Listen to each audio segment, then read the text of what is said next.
So we're going to get started soon. So you have to your text, your editor, or whatever you might be doing right now.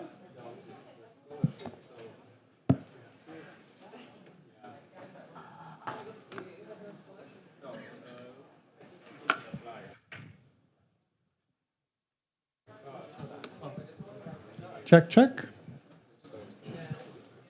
Check, check.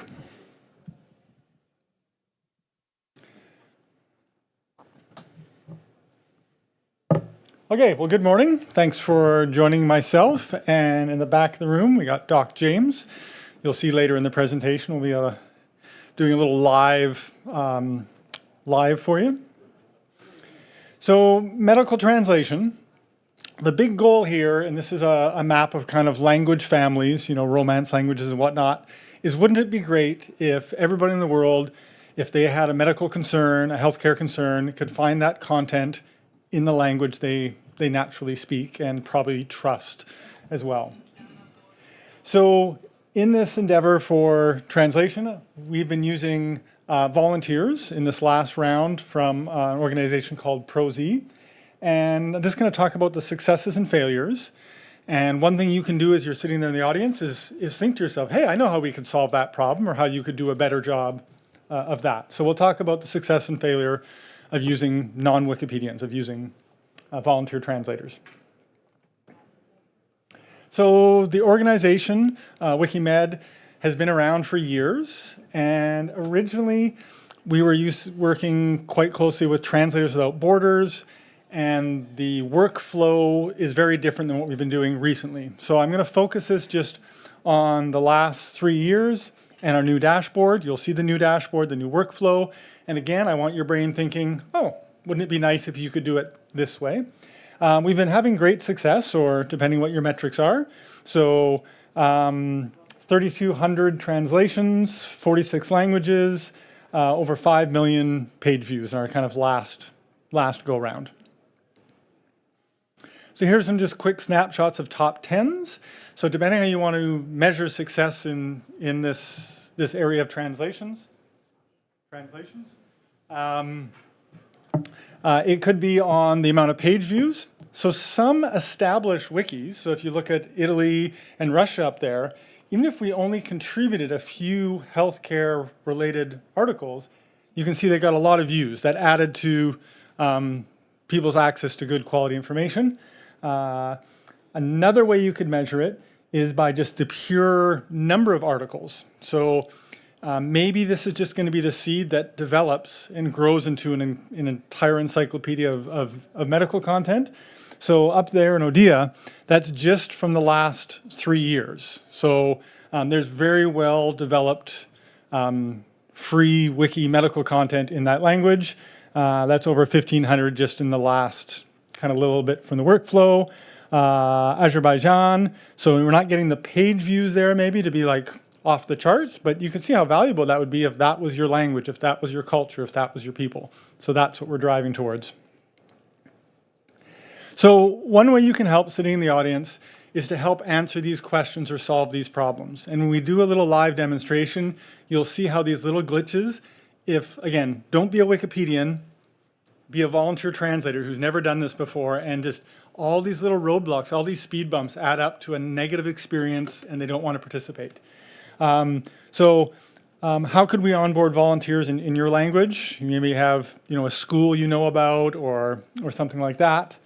Those info boxes, they look impressive. They look tidy and clean and concise and like, oh, this is good information.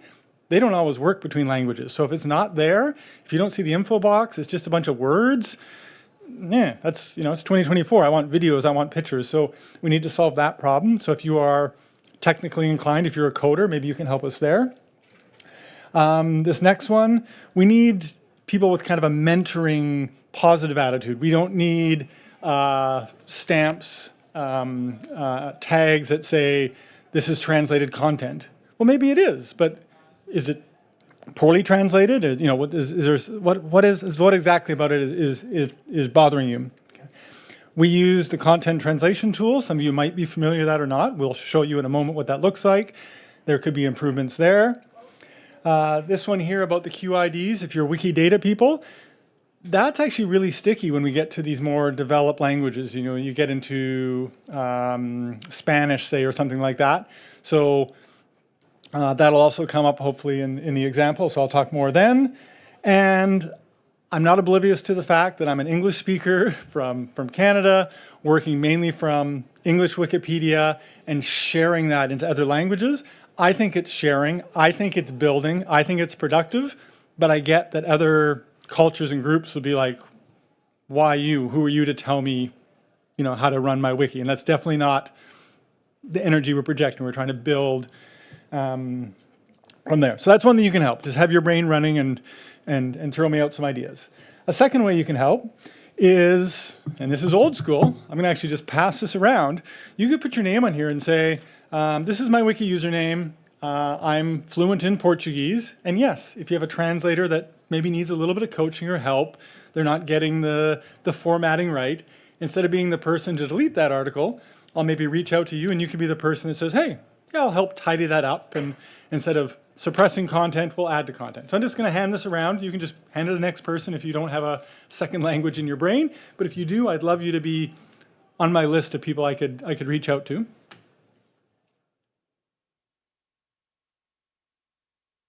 And then the third thing you can do, and it dovetails perfectly with why you're here as Wikipedians, is just join our team. So you're going to see the dashboard. You're going to see how easy and quick it is to do a medical translation and kind of what our philosophy with the source content is. They're going to be like 300 to 400 word translations. You could get one done this afternoon, kind of in between time. So 3 ways to help. Hopefully you'll be contribute. So these volunteers. So these are people I've never met. They're from an organization called ProZ out of the UK. And they're not Wikipedians, and they said, hey, that sounds great. Free, reliable medical information for the world. I'd like to help.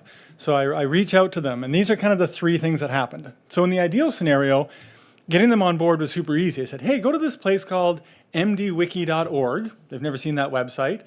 Click on this dashboard, and then it's going to ask for a wiki ID. And like, oh, I already got one of those. And then they get in there. They're good at their trade. They're translators, and they're like, hey, this is fun. High output. High output for me is like 3 or more articles. So my bar is pretty low, but they're like, hey, I did 1, I did 2, I'm up to 3. You're going to see I've got some volunteers in the hundreds. This is fantastic. And they stay engaged because they see the value, and it's intrinsic to them. They get it. Okay.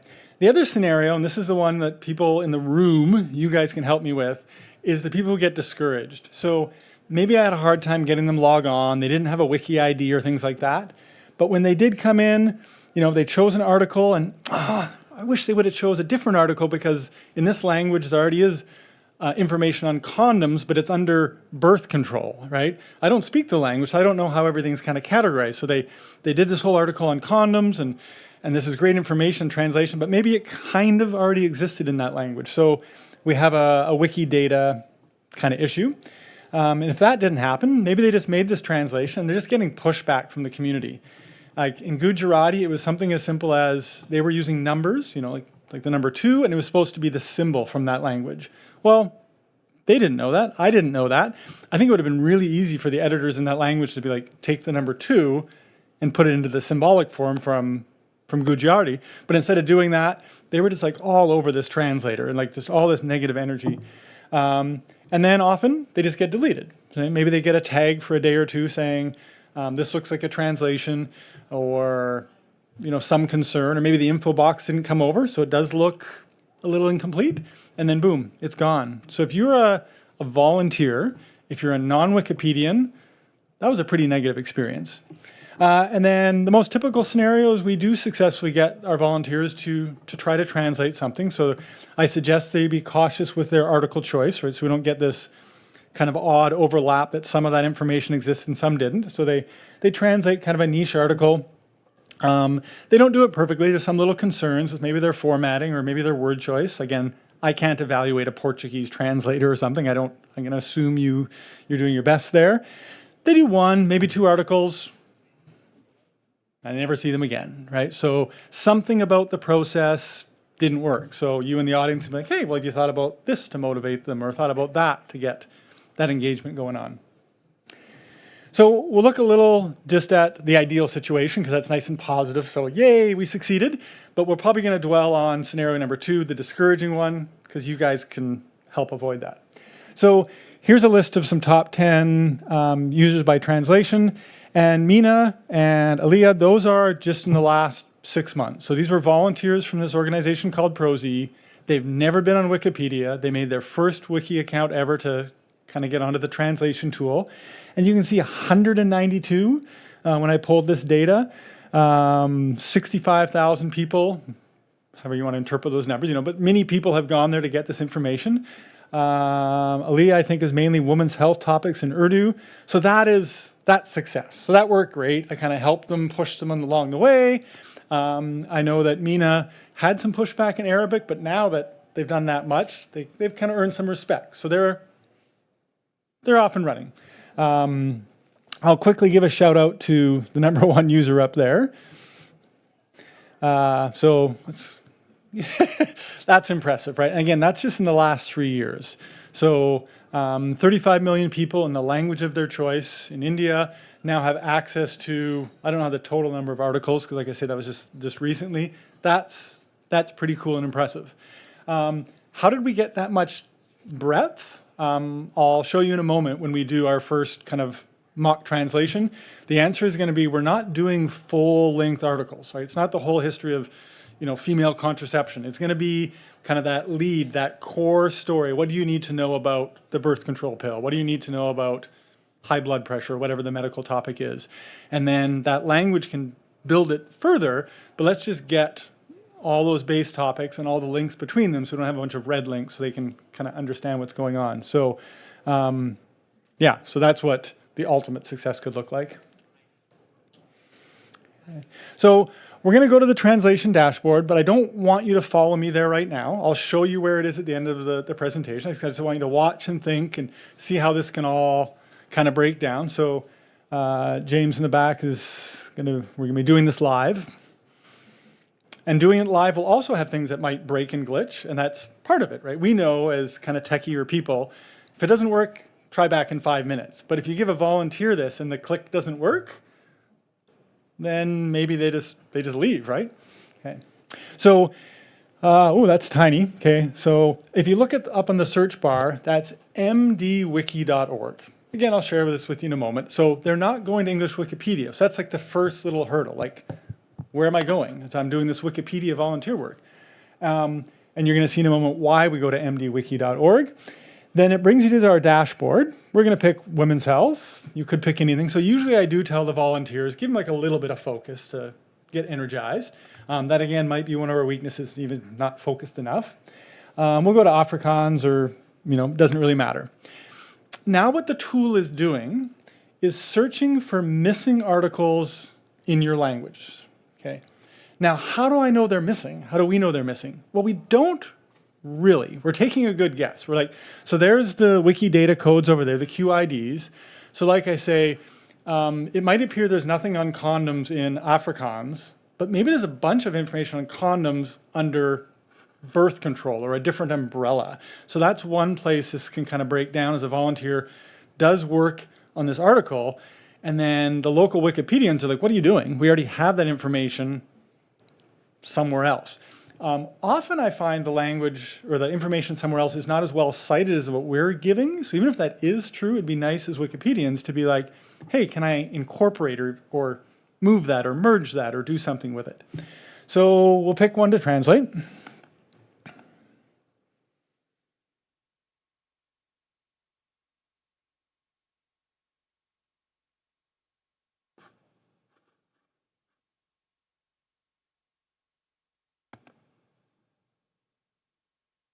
Okay, now here, if you were really familiar with this article in English Wikipedia or whatever your source content, you might notice something. What you're going to notice as we scroll down is there's only going to be 3 or 4 paragraphs, because like I say, the focus was on just let's get the lead, let's get the breadth. The other thing is, if you get people to translate garbage, it's still garbage at the end. So this has all been peer reviewed by the WikiProject Med Foundation. So these 3 or 4 paragraphs we know is good stuff, right? So that's our philosophy, is start with something good and build from there.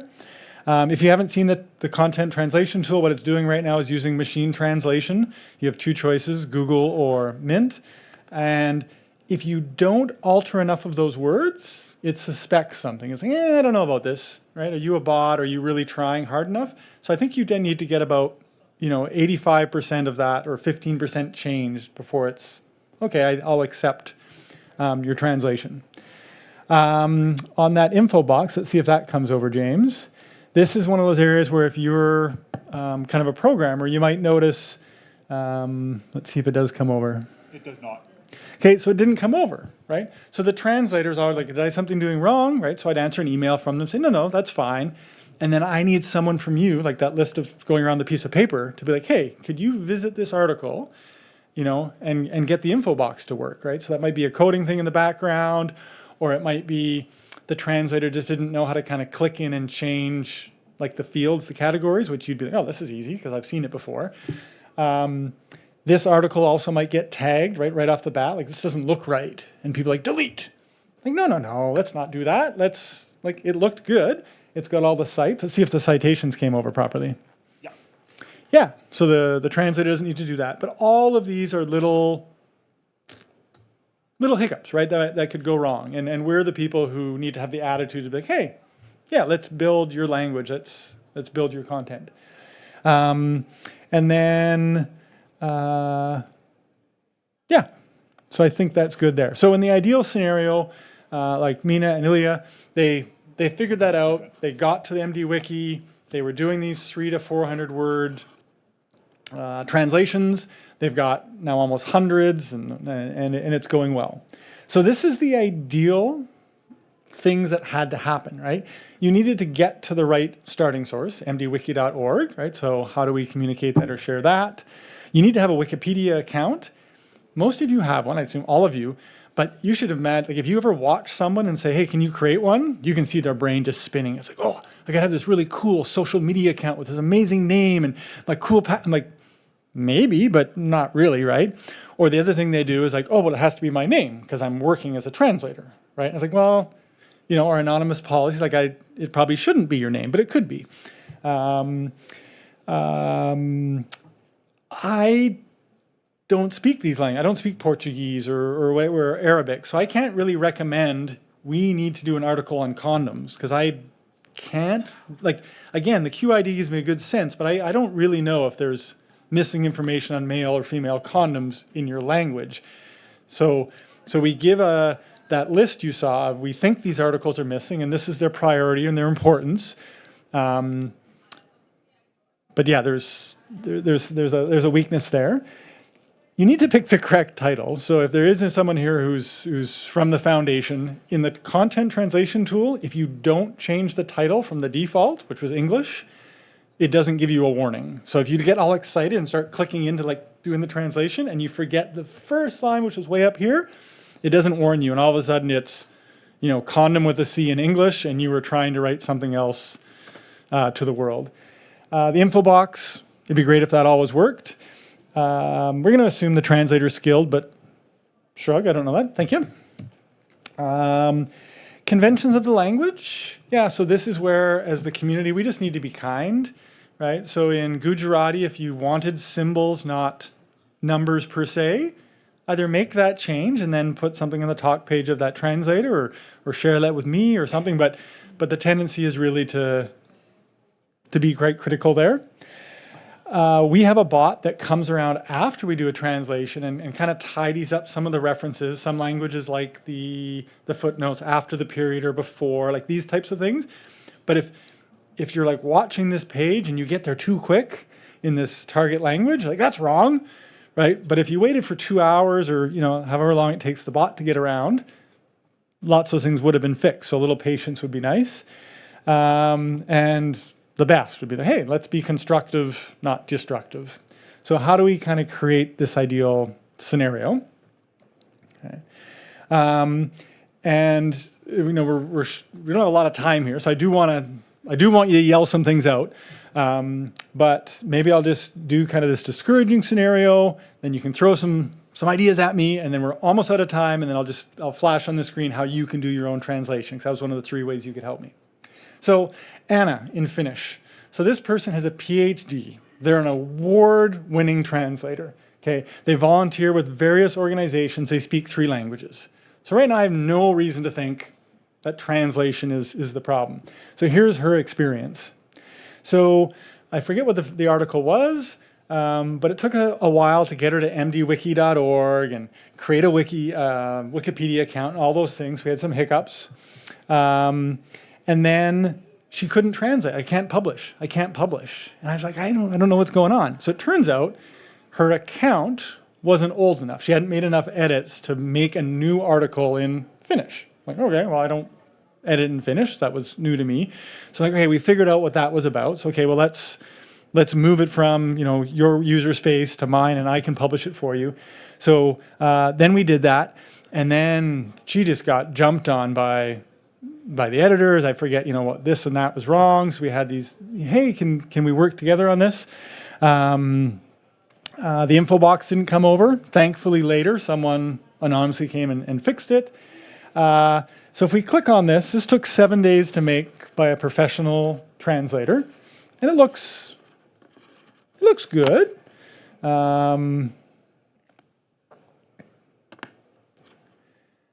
But yeah, so you can see that this person who's busy, PhD, they're like, was that the best use of my time? The next article she picks happens to be something like plague or bubonic plague. And this is that Wikidata problem, right, with the QIDs. So in this language, they have one article, I think, on all 3 forms of plague, whereas kind of in English Wikipedia or WikiProject Med Foundation, we have 3 different ones on, the different subsections, or split it away from the history of the plague. These are all, and so when she tried to do her second article on plague, they were like, no, we already have this, but it's over here. And they had no interest in incorporating or merging any of that information. And so the second article she tried didn't go anywhere, and I've never seen her since. So that's kind of the sad outcome that I want us as a community to avoid. Why did that happen? What could we do? Okay. I think we got to skip this one. Yeah, typically, and you might notice if you work in the volunteer world, if I asked you to put up your hands, how many people are going to do a medical translation for me? I'll get like 80% of the room to put up their hand, but of those 80%, 20% of you are going to actually try it, right? So let's not be shy. Speak loudly. What are some things that you think we could be doing differently? What would be successful in your community? What can we do to kind of foster the right attitude to incorporate instead of delete and tag? Yeah. I think, sorry. Yeah, just because we're... Thank you. I'm user Strain from Romanian Wikipedia. We had a bunch of translations from Translators Without Borders, but those were done basically in a Word file. I'm pretty sure they didn't use the content translator. The first thing that comes to mind is that if you're planning to do more than 10 articles, let's say it's a random number, you should have some kind of template that identifies that article as part of a campaign, and that will get the users much more friendly from starters. I'm not sure if it's possible to add it from the beginning in the content translator or anything, but it would be great. If not, you should teach your users to do it. And the second thing I saw is you're kind of pushing English Wikipedia, even if you don't want to. When you ask, in order for the info box to translate, you need 2 things. You need the template to be in the same Wikidata item, and this happens usually, at least for Romanian Wikipedia.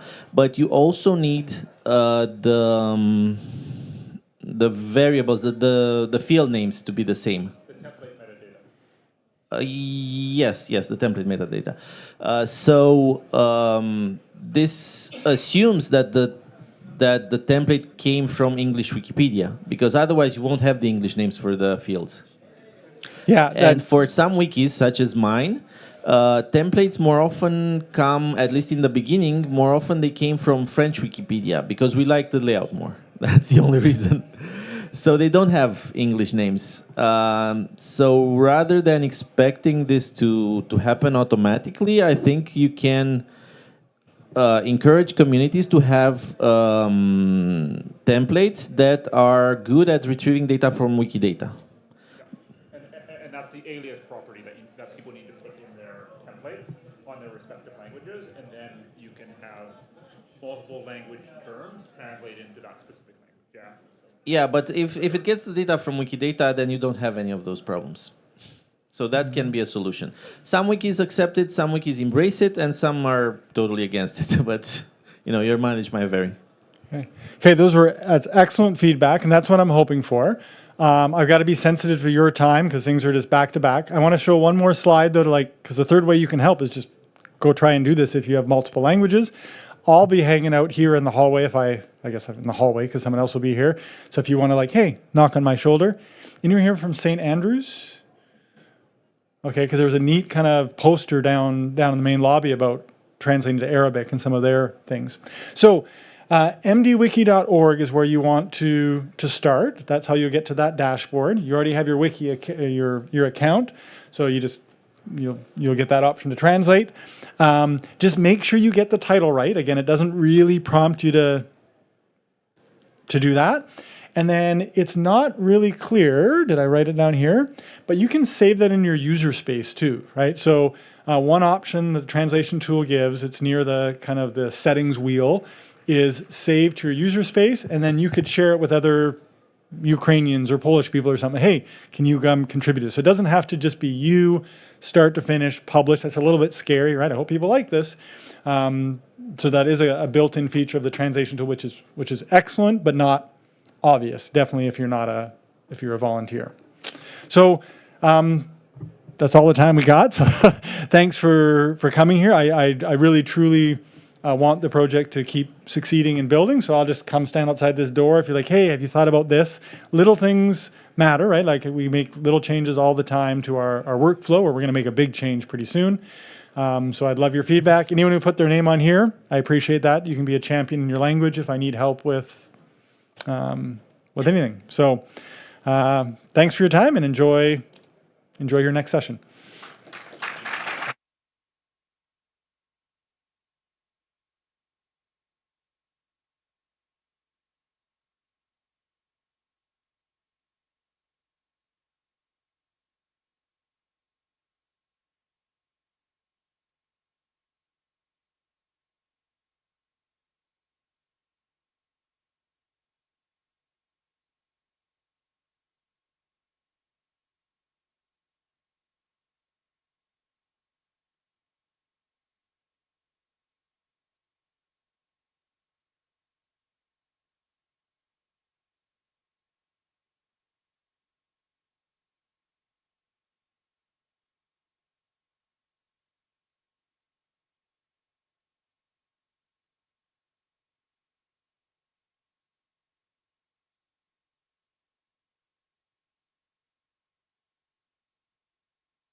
Here, hello?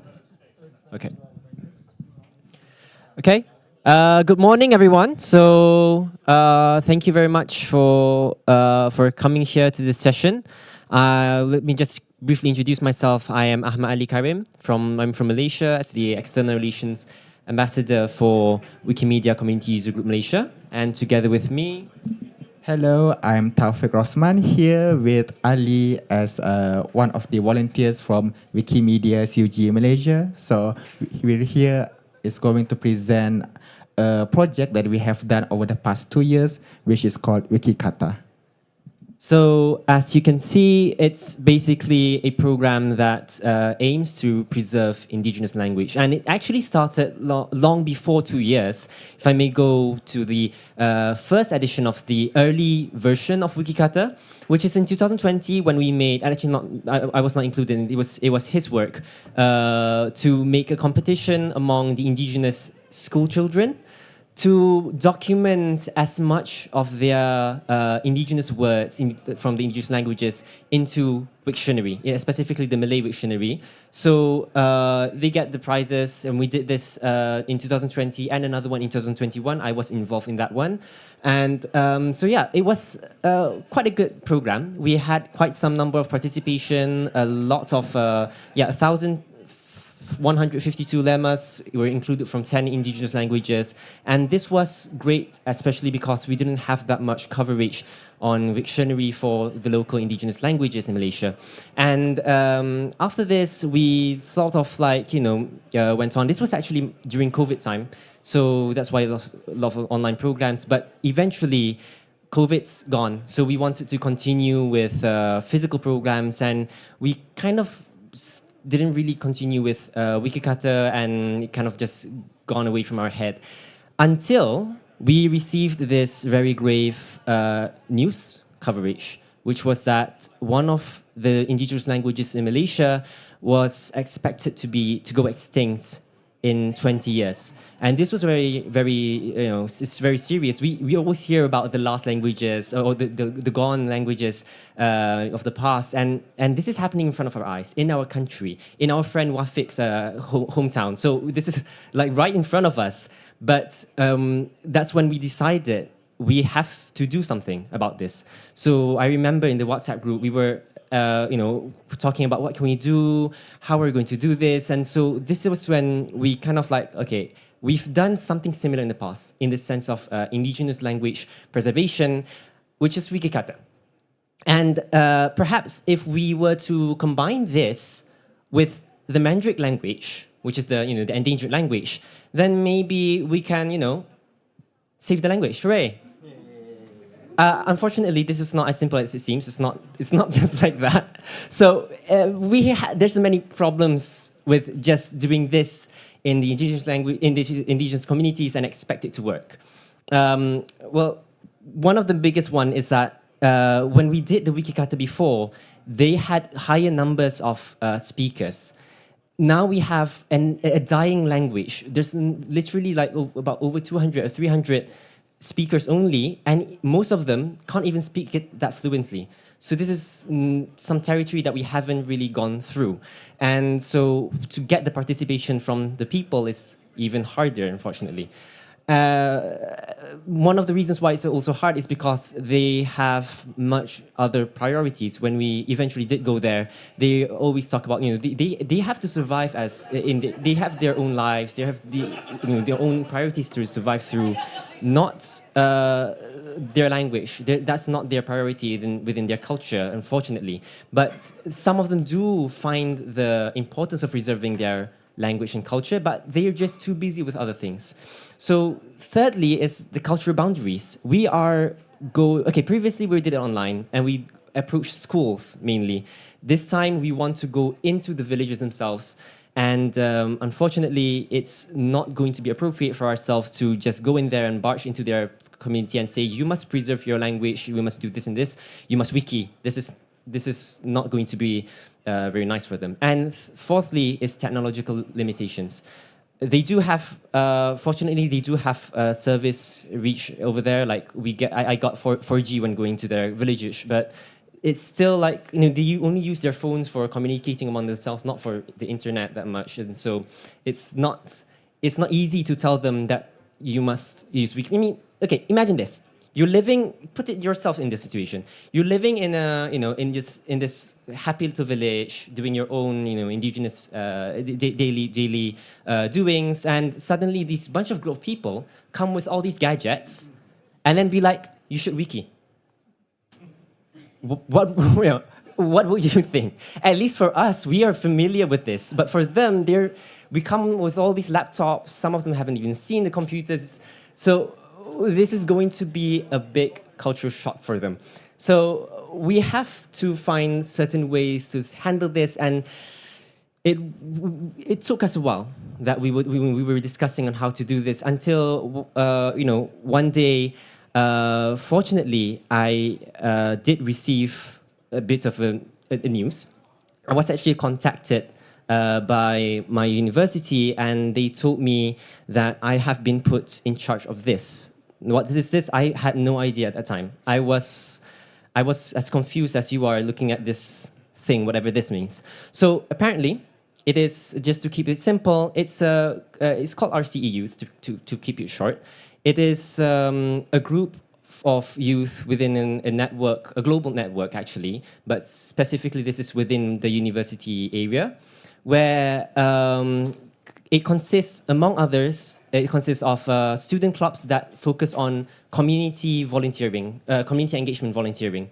So they go to communities, help them. They have many different types of demographies that they approach, among them being orphans, single mothers, you know, minority communities, refugees, international communities, even abroad, outside of Malaysia.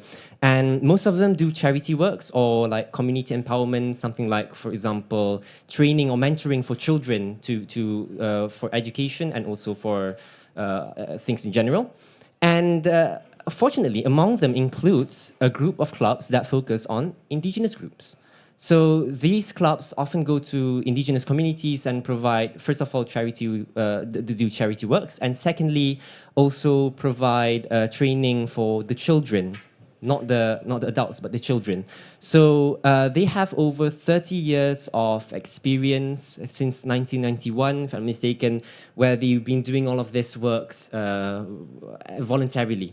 And so fortunately, they are actually looking for a new format program. You know, you've been doing the same thing for years, and you want to do something new. You want to come up with something new. And this is where we found a very nice hole that we can, lacuna that we can fit into. So we had a meeting. This was actually during Wikimania last year. I was still in my outfit for the first day, the opening ceremony. So it's the same day as today. And Taufik as well, he just got his Wikimedian of the Year award. And we had a meeting that night with the student groups and also the representative from the village. And this was when we decided to make that program in the village of Kuala Lah, in Gua Musang in Kelantan, where we will be documenting the indigenous languages. So this was quite a big collaborative effort. I mean, on our end, we've been doing many programs before as the CUG Malaysia. We have the expertise in Wikimedia platforms, as all of us do in this hall. So we know how to conduct these Wikimedia programs, and we know the platforms themselves. But at the same time, we're not familiar with working within the indigenous communities, engaging with the indigenous communities themselves. So we have these students from the university, which are, I would say, rather experts in this field. So they know how to engage in these communities, and honestly, I was surprised when we got there. They just blended in with the communities. All the the old people, they're like happily welcoming these like their grandchildren, basically. The city folks just coming into the village, but treating themselves like villagers themselves. So it's very nice to see that, and having that really helped us to bridge between Wiki and these indigenous groups, especially those within the very rural areas. And we also have, of course, part of the collaboration is with the community as well, who are the experts within the language, and they know it from the heart, and they are passionate with preserving their culture. I mean, as much as they do have other priorities, they really want to. We've talked with their village chief, and he was saddened by the fact that many, including himself, are starting to forget a lot of these words and how the language works. So I know this is complicated, but this was practically how the collaboration works. Each of us contributed into different things, including the community, and we also had, I won't explain too much, but basically it is complicated. What I'm trying to say is that there are many resources that each of us provide, and not just the three, like the community, the Wikimedia Malaysia, and also my university, IIUM. We also had other collaborators, which included the news agency, the religious department, and also the Department for the Development of Indigenous peoples in Malaysia. And even within the university, we got both the support from the students and the management. Our rector, Tan Sri Zulkifli, was kind enough to sponsor a lot of the programs. We even had a moment when during the last minute, we did not have the transport, and it costed a lot to transport everyone, all the volunteers to the village. And he was like, okay, you get all of my support for this, and we were able to go there. Otherwise, we have to cancel the program the day before. So all of this, ranging from documentation, logistics, future development, like as in research, and also preparations for any future development in this case, advocacy and the charity aspect, we did get support from various different organizations. And yes, we also did, because the student clubs were focused on charity usually, so they did still do the charity works there. So it was a kind of like a 3-in-1 program actually, because they also had a training session for the children while the program was going inside the hall. Outside, they were training the children, singing songs and playing games. So it was a big program that we did. And yeah, I think that's pretty much it. Now, in the sense of execution, I think you can explain further. All right, thank you so much, Ali. So what have we done by the Wikimedia community in Malaysia is that we have starting to see a pattern on the events that have been done in Malaysia, is that we cannot do events alone. Only the volunteers, online volunteers, and also offline volunteers from the Wikimedia movement. But we must also involve other parties, other stakeholders that may help us in succeeding this huge outreach event, because this outreach event have been done for more than 2 days. So we slept in that village for 2 days and blend in with the community. So what we did was we contact with the youth group from the university, and then afterwards we reach out to the experts. For example, like there's a lecturer that have been preserving these languages, that have been writing the theses, the journals regarding this language in depth. So that's why we managed to have the permission to enter the territory, because they have their own autonomy, and also we cannot simply go to this village, because we need to get permission from the government for outsiders to enter the village, so that we won't disrupt the harmony. We don't want to introduce some foreign thing that may disturb the village. So there is one huge thing that we have received from the other stakeholders that we have.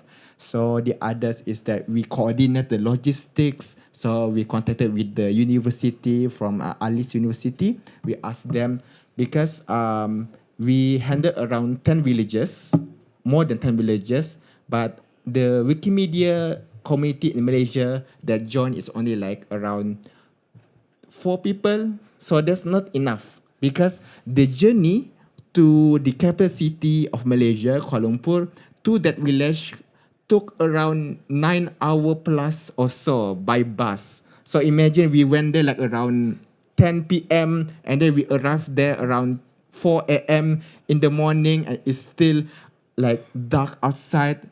So that's why throughout all of the events that we have organized, even until now, we never done events alone. We never really, especially for offline events, we have partners, we have collaborations with other parties, with other stakeholders, because they are the one that provide the participants, they are the one that provide sometimes the logistics.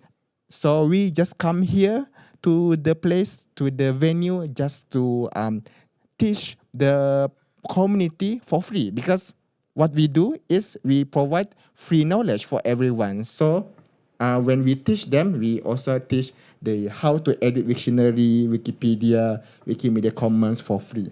So, but before that, since we already have the group of students from the university, but then they are not Wikimedia editors like us. They're not volunteers. So what we did was we trained them first, the three clubs that focus on the indigenous community of Malaysia. So we trained them on how to edit Wiktionary. We trained them on how to edit Wikipedia. So it didn't took a lot of time, because especially for Wiktionary, for one word, it took like around 5 minutes for us to add one word. So it's quite easy. So especially for the native people as well, the indigenous community, it doesn't really took that much time. It wasn't that time consuming for us to train the communities on how to edit the Wikimedia projects. And then afterwards, we need to get the, to publicize the effort that we have gone through to the projects. So since like the newspaper that we have shown was is from Bernama, so it's from the government agency that publicize anything about Malaysia. So we contacted them on that we want to help the community. So what we did was we bring the news agency to the village and document what we have done throughout the village, the project that we have done, the training. So that makes many collaboration that we have gone through have been quite successful, because we are here having a very, very huge event, very huge outreach event. Not only the event focused on preserving the language, but also the cultures and others. And then the results.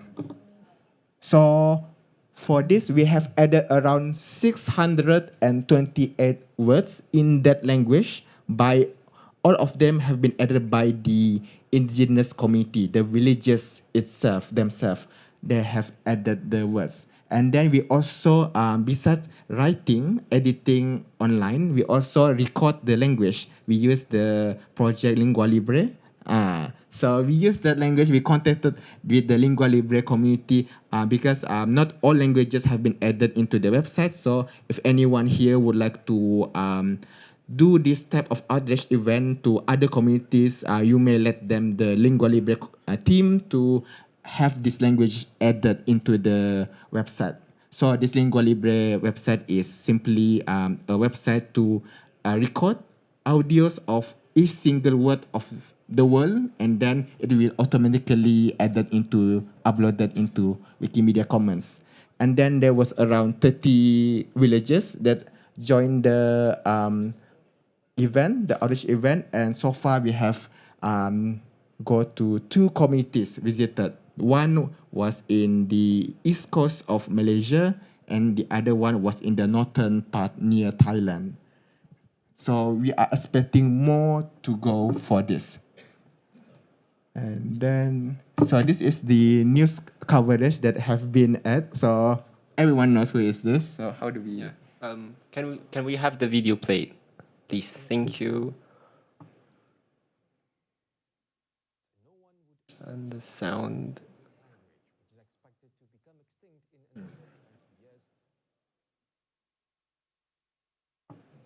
But yeah, basically, so while we wait for that to happen, as mentioned, we engaged even with the media to publicize this, and it did reach quite a lot of people. Like, okay, this is the national news agency in Malaysia. They are in charge of. Okay. Have thought that the Mandarin language, which is expected to become extinct in another 20 years, would receive worldwide attention when Wikimedia Malaysia continued its efforts to dignify the language at the Wikimania Conference For those who remember 2023 this in conference Singapore last year. recently. With the effort turning out to a significant success, what is certain now is that the Mandarin language is no longer abandoned and is now being preserved, while garnering more pride for Malaysia. With the assistance from the Mandarin Orang Asli in Kuala Lah, Gua Musang, Wikimedia Malaysia continued its fight for the Mandarin language at the 18th edition of the Wikimania Conference 2023 in Singapore, which was attended by more than 3,000 delegates from 138 countries. Wikipedia founder Jimmy Wales said the conference allowed delegates to engage in deeper discussions, in addition to sharing experiences to spread and preserve knowledge and the cultural heritage of the entire country, including the Orang Asli language from the Mandarin tribe in Malaysia, which is expected to become extinct. Wikipedia provides a great opportunity for people who are passionate about their mother tongue to write, to build an encyclopedia in their own time. Sometimes they're doing it partly just for that passion for the language and for the passion for the culture, but also I think there's a very practical element to it. Meanwhile, Malaysian Wikimedia user community the report group is longer, so I think we'll just go ahead with the presentation before the timer out. Yeah, you can watch it on YouTube actually. So fortunately, aside the media coverage, one of the success we got was also we got shortlisted for an international award on sustainability, which we haven't received, like whether we will get we will win the award or not, but we were listed into the finalists. So yeah, that was a nice journey, and please hope for the best for the results will be coming in October. And what we've learned, I think we'll just go briefly on this. This is actually my slide from ISIAP conference in Kota Kinabalu. So basically, when it comes to collaborations, there's like 4 foundations that I have laid out, which is that you must, the essence of this is that you must collaborate beyond your comfort space. We're Wikimedians. It doesn't mean that we just have to collaborate with those in relation to knowledge, in relation to internet or anything. We have to go beyond what we already know and into other means, because in the end, things are interconnected. And how you get this is, aside from the teamwork, we must also find the common ground. And we all have our common grounds. I mean, we are different. Everyone coming here from different cultures, but we have our common ground. So we have to find the common ground. Sometimes it takes contextualizing. In the case with my university, it's an Islamic university, so we do find the context within Islamic sources relating to preserving knowledge and making knowledge free. So this is where we get our common ground through the context. And in the end, lastly, is of course passion. We're all passionate about what we're doing. Without the passion, we'll be doing it by force. So this is where collaboration can be achieved.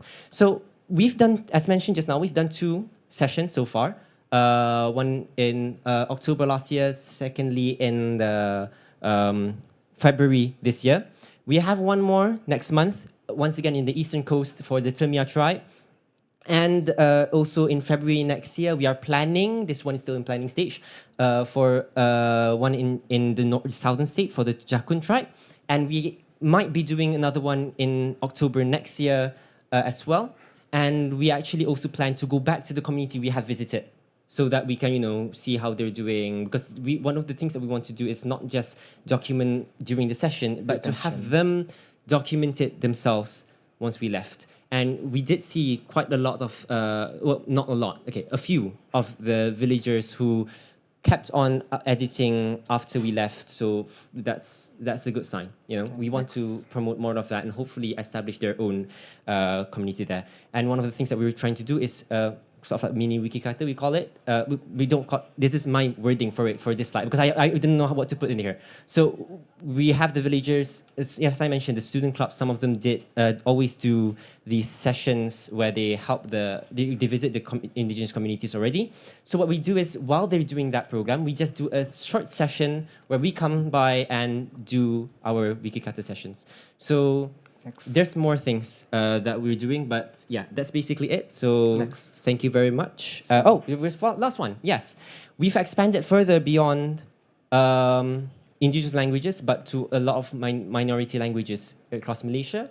And if you want to do this in your own place, you feel free. This is a great project to do. So without further ado, that's all for me. Thank you very much.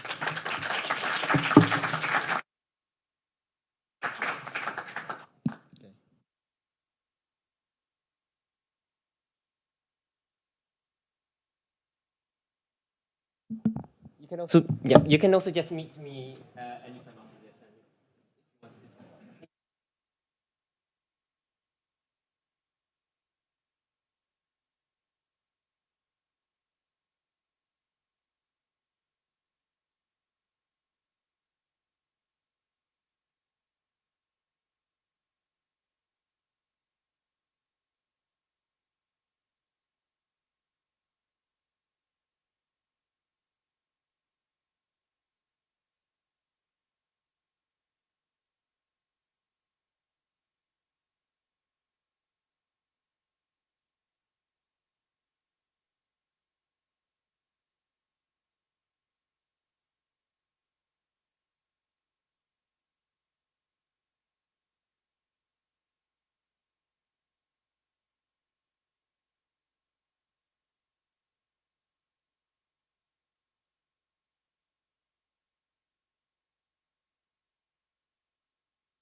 Hello, everyone.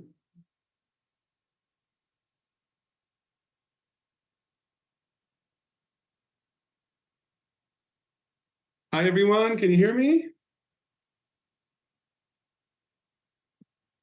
I can't hear you, but I assume that you can hear me. Thank you for coming. Thank you for the previous speaker for speaking.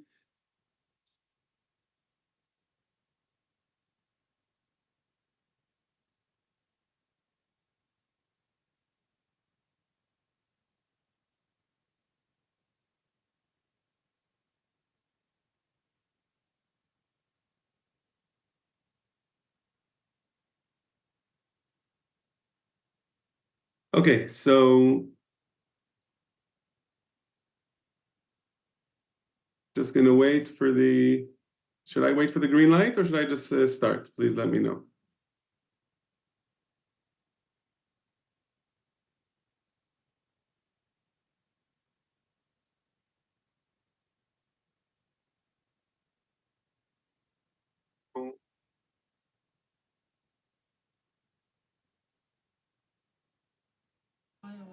Hello. Yeah. Hi. Hi. And you can start now. You see your presentation. Okay. Okay, thank you very much. No worries. Okay, so good morning, everyone. I hope you're well. My name is Amichai Bannett. I am going to talk about WikiProject, which I initiated and we're running for the past, 15 years already on Hebrew Wikipedia. It's called Potential Elected Officials. In Hebrew, we call it Nivcharei Tzibur Potentialim. And I'm just going to introduce myself briefly. I've been a Wikipedian since 2006. My day job, I work for Herzog College, which is a teacher's college in Israel. You can actually see behind me a beautiful view, a poster of the beautiful view from our area here in Israel. And I head the global program, which we work with schools, Jewish schools, and teachers all around the world. Last year, you could see at the bottom picture on the presentation, we present, Dr. Tila Hertz from Herzog College and I presented at Wikimania in Singapore about Wikishtetl, which is a project that we're working on here and continuing to work on. And the reason I put my Twitter handle, or X as it's known today, is because many of the connections that I'm going to talk about today were aided by Twitter, by Wikipedia, of course, and by Twitter as well. And for those who can't recognize and don't know the Polish connection, the building in the background of the top picture is the Knesset, the Israeli parliament, which is actually was designed by the architects who built it in the 1960s after Poland-style synagogues. So that's why it looks the way it looks. So how it all started, the interest in elected officials and politicians and the like. When I was in grade 4, actually in the summer between grade 4 and 5, there were elections in Israel, 1984, sorry. And the teacher said, you need to write a paper on something that interests you. So I wrote about the elections, and that's how I started collecting stickers and a lot of knowledge about it, which led also to a lot of anecdotes, which I later shared on Wikipedia. As time went on, I also became part of the election process, not as a candidate or a politician, but actually from the state polling stations. I started working in polling stations first as an observer, then eventually as a director, manager of polling stations, and in the past almost decade or so, I've also been training people how to run elections and polling stations. Since I'm a teacher by trade, I can make good use of it. And the pictures you can see are when we prepare for the elections, and also when we actually count some of the votes, also in different places around the world, around the country. Sorry. And the last interesting tidbit about that is I actually also won a TV political trivia contest, which you can watch. It's all in Hebrew on the link later on when I share my notes with you, my presentation. Now, I was talking about anecdotes, so I wanted to bring just two examples, which I think can show what we can learn and how it could be related also to Wikipedia. First of all, the person at the bottom, actually, his name was Mordechai Nurok. He was born in Latvia, and in 1926, he was a Jewish member of the parliament, the Seima, I think he believes I say in Latvian. You say it in Latvian, and this is one of the anecdotes which I shared on Hebrew Wikipedia, and it's one of the what we call the "Did you know?" That he was for a very short time actually the acting prime minister of Latvia. But the connection to the top is that when I was new in Wikipedia, there was a discussion one day about the date of the Holocaust Remembrance Day in Israel, why it was set.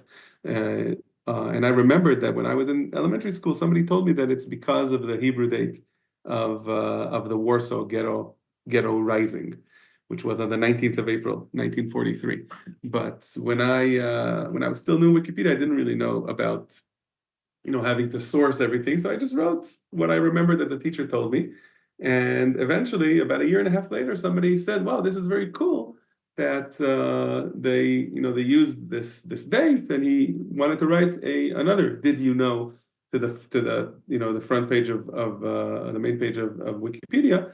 And then I was already much more aware of having to source everything. And I said, you know what, I'm not really sure it's true. I mean, it doesn't really make sense because the dates don't fit. So he started bringing sources.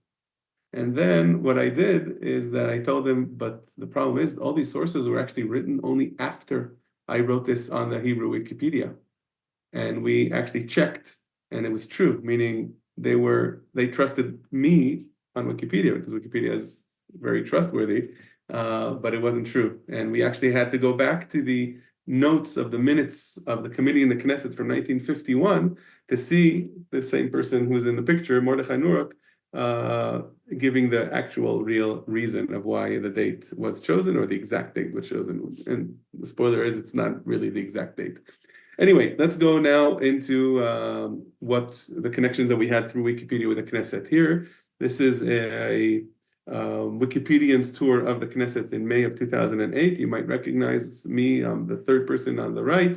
You might recognize behind me our great and unfortunately late friend, Dror Lin, Wikipedian of the year of last year, who passed away last year, a little bit more than a year ago. He led many tours in many places in Israel, including in the Knesset. And when the 2009 elections came, I realized that there are many people who are running for elected positions in the beginning to be Knesset members, to be parliament members. And since Israel has proportional representation, then every party puts in a list of up to 120 candidates. And according to the percentage of the votes they get in the national election, that's the percentage of members of parliament that they will get. So we know in advance the people that could potentially be, according to the polls, who could potentially be Knesset members, but we don't know exactly. So I came up with this idea of making drafts of articles of people who could potentially be Knesset members, and then once they get elected, we just move the draft right away into the main section of our articles in Wikipedia. And so many potential MKs, members of Knesset, were publicizing bios for the primary elections or for the national elections. Then I gathered that information and we went one by one and we started preparing articles. And then on election night, once the actual results came in, we were able to see who actually made it in and move these articles into the main place. Now, the interesting thing is that there were also people that didn't make it to the Knesset but became famous for other reasons. we prepared all the drafts following the news, got bios and photos from the parties and the nominees themselves. And there was a case in which somebody was, I think, number 60 something on the list, so he didn't get in because his party got only 30 or 40 seats. But unfortunately, a few years later, somebody tried to assassinate him. So obviously, when he was shot, he suddenly became newsworthy and noteworthy. So that night, I took that draft that I prepared for the possibility that he would be elected to the Knesset, and I moved it and expanded the article according to what happened that day. Actually, later on, that person was elected to the Knesset, but the article came because of the assassination attempt on his life. So as time went by, we started becoming, the project became much more known. There were articles about it in the media as well. So Knesset members became aware of the fact that it's a good idea to try and contact us and to try and help us with information. And that's how these things happen. So I kind of appointed myself to be, I called it Wikipedia's ambassador on Twitter, because especially in those days, about a decade ago, Twitter was very, very popular in Israel, and especially with the elites, which are the politicians and the journalists and other academics. So I was known. My phone number would just be sent from place to place, and I got about 10 years ago, I get a fax message from a minister who printed out the Wikipedia article about him and added in his handwriting some corrections, additions, suggestions. Of course, then we decided what would be what would fit the Wikipedia guidelines and what would not. But he did send some good points and good additions and corrections. And then today, actually, this is about a month ago, I got a WhatsApp message from one of the ministers that I wrote the article about him when he was a potential MK, and now he's already a minister. And he wanted to change the picture. So many people call me or contact me in many ways, wanting to influence what it says on Wikipedia. We'll talk a little bit about the challenges in a few minutes when we talk about that. Also, journalists, because I'm pretty active on Twitter. So I saw this tweet by an Arabic-speaking Arab-Israeli journalist, Sami Abdul Hamid, and I told him, listen, there's this new Knesset member. We don't have a picture of him on Wikipedia. Would you mind donating the picture to Wikipedia? And that is indeed the picture on all of the Wikipedia articles about him in all the languages. So that's how the connections through Twitter and through Wikipedia add to the sum of knowledge and also the photos.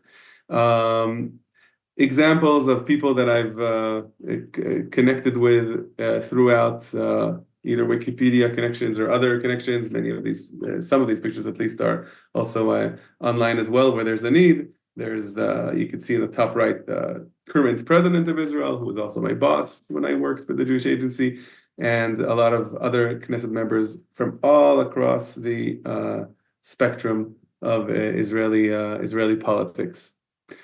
And an anecdote from my Facebook account.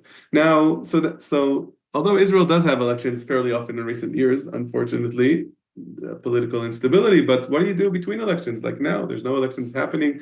What does our potential elected officials project do? So we actually wait for the next in line, right? Just like in the many different places, the vice president would replace the president if anything happens, or if he would resign.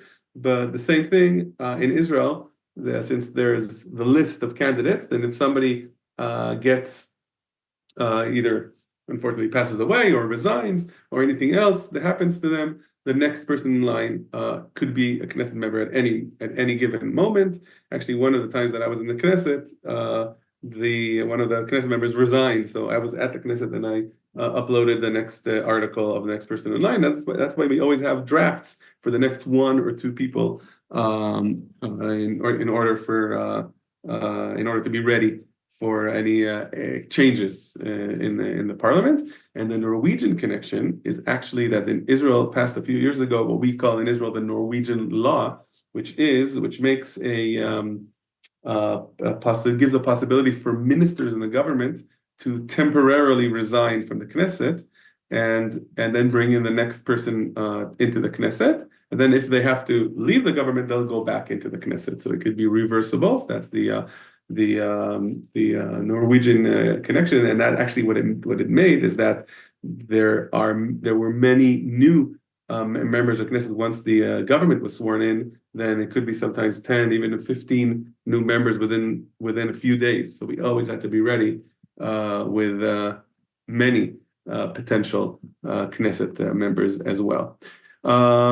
Those connections also led for people being interested in hearing about how Wikipedia is run and how the Knesset members and all of their staff can add to the knowledge or the sum of all knowledge of Wikipedia. On the right side, you can see an invitation by the parliamentary advisors of the Knesset, Israel's parliament, and together with Wikimedia Israel, I gave a lecture to these parliamentary advisors, and you can see if you click the link on my presentation, there's actually a news report on the Knesset channel, kind of like C-SPAN in the United States, about this lecture. I speak in Hebrew, but you can recognize words like primaries and other words which we use, English words that we use. And then the picture on the left is actually with the spokesperson of the Knesset. And we met with them in order to try and move forward. We actually tried to do it through legislation. We call it the Wikipedia law, in which, just like in other countries, anything that's done by the government belongs to the public domain. In Israel, it's not that way right now yet. But we're moving it forward slowly. In last year in Wikimedia in Singapore, I joined a very interesting presentation on that as well. And when you make the connections, and that's where we're getting to the question or the topic, the title of my lecture, these connections, and when you help them with information about themselves, they'll help you to move things forward the knowledge, right, they can benefit from. So the biggest challenge is self-promotion or trying to delete negative content. So also just last week, a new Knesset member called me and said, listen, there's things that are in my article that shouldn't be there, at least according to his opinion. So I tried to understand what it was. I told him, listen, you can send me obviously information that you think we should add. I'd add it according to the rules of Wikipedia. And if there are things that you need to delete, then if they're not true, then obviously they should be deleted. But if they are true and they are relevant, it's likely that it's going to stay. So they do understand it. They do understand we do have rules. But of course, as you know, anybody can edit Wikipedia. That's why, at least in the articles that I created through this project, I try and follow them and make sure that Wikipedia stays neutral and also doesn't turn into a newspaper in which, every little speech or every little idea that somebody has, or of course any criticism that might be about him in the newspaper of this morning, not everything has to make itself into the article. So that's where we stand at the door of Wikipedia. So I'd be very happy if you would keep in touch with me. Here is my contact information, Twitter, Instagram, email, user ATBannett on Hebrew or English Wikipedia. And hoping and wishing before, we have, if you have some questions, I'd love to hear them. But, hoping for peace soon. This is a picture I took at the Knesset of a Persian rug, which was donated by the residents of Tehran in 1974. And it sits in the Israeli parliament to this day.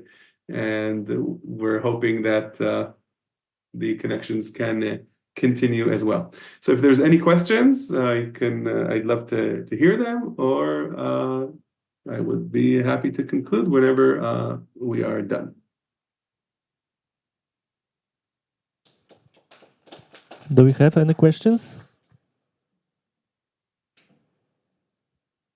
Yes, sure. Hello. I would like to learn, have you ever faced any pressure from politicians about changing the articles or any threats, anything like this? Any pressure? Yeah. Wow, that's a good question. Well, I wouldn't say that there was any unfair pressure. You know, we are a democracy, and people understand that you know politicians have influence and even some power, but they are very respectful to understanding that there are rules on Wikipedia. I had a very interesting. I mean, I have also people that aren't politicians that contact me, obviously, because my name is out there, and I know that a lot of people, like for example, one politician once told me, you know, it says that I said such and such a thing. So I said, is it true? He said, yeah, it's true. I said it, but I changed my mind. So I said, okay, listen, you said it. You know, one of the former Israeli prime ministers famously said that there was never a politician who was sorry about an interview that he did not give. So, so I told him, listen, you could, if you change your mind, then the best thing for you to do, since you have influence and you have connections with journalists, is you go to journalists and you tell them, ask me such or such a thing, and then you give him an answer, and then you send me the link to the article, and I'll add to Wikipedia that, you know, he said in the past he thought this, and now he changed his mind to something else, to a different opinion. Also, an actor once also contacted me about an interview that he gave, unfortunately, and it didn't come out that well. And I told him, you have to, you know, we can't delete things if they're true and if they're relevant, and a lot of times they are relevant, but you can certainly add more information about other things that you do. You can't delete the negative things always. But do we have yeah, any when a more minister questions? invites me to come and visit him in the Knesset, then usually I go and I listen to what he has to say, which happened a few months ago. Okay, do we have any more questions? I see no more questions, so thank you. Great, thank you. So we'll finish with a picture of the Knesset at night. This was actually right after we counted the votes. I think it was the 2015 elections. I went and helped count the votes of the people that didn't vote at home, like the soldiers and the diplomats and things like that. So would be happy to hear from anybody if they have any questions with my contact information, which is here. Thank you very much. Thank you.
Good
morning, friends and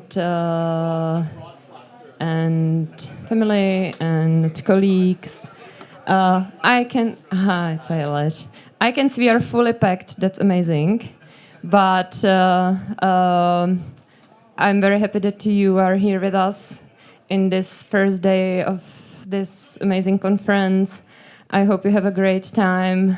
I'm slightly off because it's a lot here, so I will try not to bore you to death.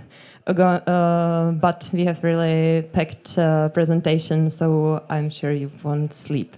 And this presentation will be led by me. I'm Klára Joklová. I'm the Wikimedia Czech Republic Executive Director, and I'm here together with my two great colleagues and my right and left hands, which is Lucie Schubert. She's our educational manager and manager of the programs for community, and Pavel Bednařík managed our programs for partnerships, and as well he's our main lecturer, so because we run more than 300 events a year and most of them are like educational events.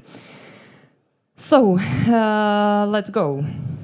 So first question towards you. How many of you do work with your national library in your country or know about such a cooperation in your country? Please raise your hands. 1, 2, 3, 4, 5, 6. Can you shout any of the countries? Netherlands, yeah, sure. Germany, Israel, Netherlands, Portugal, Argentina, Poland. Perfect, perfect. Of course, we all have our great national libraries, right?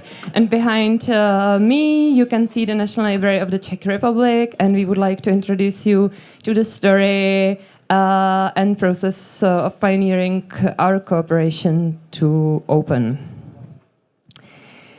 So, our mutual cooperation started many years ago.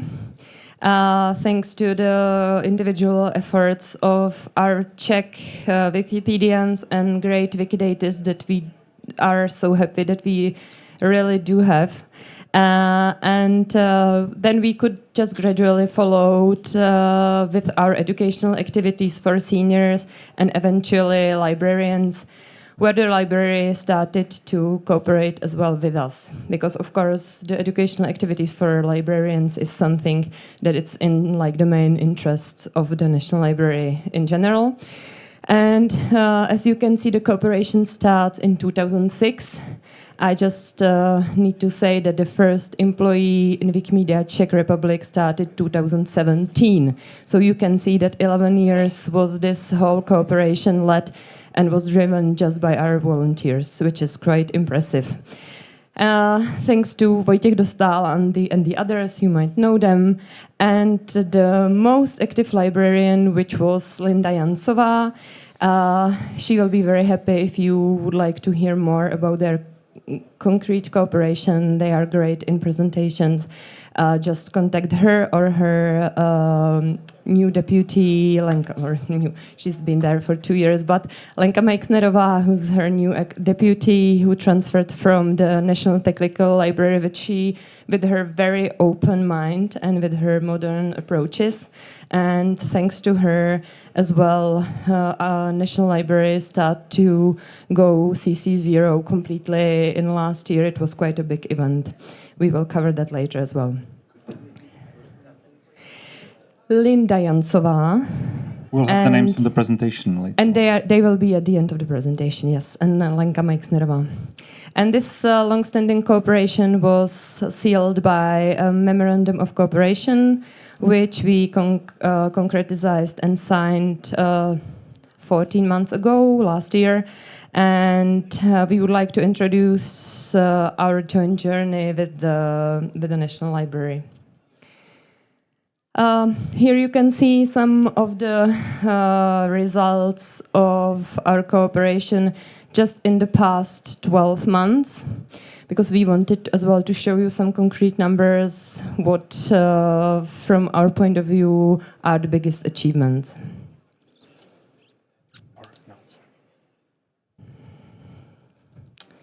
Okay, so, however, there have been many more successes over the last years, mostly thanks to the devoted librarians. Link to all of them you can find at the end of this presentation, so it will be online if you would like to hear more, especially for you who are more interested in the technical and Wikidata details, because I'm not able to go further. And then everything culminated with this, not yet, with this signing the Memorandum of Cooperation. Not that this would be normally that huge fact, but after 17 years of our cooperation, we pretty much appreciate the fact that we could really go into the details with the memorandum. It's not just like the plain act or plain agreement, but we really cover all the width of mutual cooperation. And the advantage, of course, was that the memorandum describes all of that. Yes. And all of that was strongly supported by the General Director of the National Library, Mr. Tomáš Foltín, and his quote, which he made during the signing ceremony, can be seen on the screen behind me. And my colleague Pavel will describe the specific path that led to this momentum. Thank you very much, Clara. Let's just explain how the success looks like. These are the key pieces of the puzzle. We are happy to have this puzzle in the original design of Wikimania. As Clara mentioned, Wikidata partnership was the founding stone of the cooperation, and also the idea of free access to open data, which is shared by Wikimedia employees, by us, and by National Library employees. We also managed to build a team of Wiki residents. I might even say it's an army of Wiki residents. Like really, it's 5 Wiki residents and also other cooperators. So it's altogether 11 people working. I will just mention it a bit later. We also organize our educational events. Lucia will talk about it later on. We will also mention why this cooperation works, because this is crucial. I think you would love to hear about why it works and what lessons we have learned for these 17 years of partnership. And also we could reveal a little bit of the future of this cooperation, which I hope has a huge potential. And also we hope you will take something with you, but that's the last question and last part of this puzzle. So as we mentioned, it all started with Wikidata cooperation. Even the cooperation started even before Wikidata was established in 2006. So it all was based on linking the items in Union Catalog of Czech Republic, which is provided and run by National Library, with Wikipedia articles or Wikipedia items. Later on, there was this tool called NK-Link created, which was used and developed for this opportunity to link this huge amount of data. There were other projects in Wikidata. We have several successes which were already mentioned. In 2019, there was connection of hundreds of thousands of data in Czech authority data were made accessible through Wikidata, and was one of the peaks of our Wikidata partnership and cooperations. And also after huge struggles in 2022, we managed to, or our colleagues from the Wikidata community managed to fulfill their dream about automatic updates, which is something which is the holy grail, as we call it, holy grail of Wikidata cooperation and partnership, and we managed to do it in 2022. As you can imagine, it wasn't easy, because automatic updates are being thought of something invaluable for Wikidata. It should be all manually updated, but our colleagues just realized that it's not possible within hundreds of thousands of metadata information. Now we have a new goal in 2024 and a nearest future, which is the Wikibase tool being used for our management of data. So this is something which we couldn't and cannot talk about in detail because we don't have enough time, but you can find out more in the articles at the end of our presentation. If we talk about our successes, then we should talk about one of the successes, which is one of the aims of any partnership, which is a professional partnership, if we may call it so. In 2019, our colleagues Wojciech Dostal and Jiří Sedláček, called Fretty as the username, they became employed for linking Czech National Name Authority database with Wikidata. It was a huge success, as you can imagine, because to persuade any institution to employ someone to connect Wikidata to their own databases is really hard work. Usually all the employees are overworked. They don't have time to do anything with Wikipedia. They would love to, but they don't have time. They don't have the capacity. And suddenly National Library just said, okay, let's go and let's employ these two genius guys to do the connections, to link the Wikidata with Czech National Name Authority. As you can see, the numbers are really remarkable. It's 700,000 of personalities connected within 1.5 years or almost 2 years. And also, which is important, there were 75,000 new items extracted. So 75,000 new personalities or items being added to Wikidata. We have also devoted website where you can find more information. It's called Authority. It's in Czech, unfortunately. Authority.wikimedia.cz. But I think if you use any translator, you will just get the information. As I mentioned, we have this army. It's not all of them are from National Library.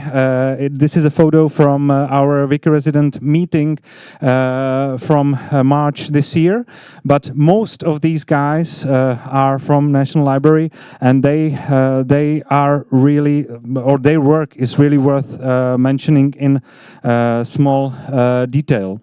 As I mentioned, we talk about Wiki residents. We don't use the longer term Wikimedia in residence. I hope you wouldn't mind doing this shortcut. And we call this person who is responsible for the partnership on the partner side. I can imagine you know already this, but it was important for us to have this kind of definition and to explain it to our partners, including National Library. As I mentioned, we have these 5 Wiki resident positions within National Library, and there are also some other individuals supporting it, supporting this group of Wiki residents.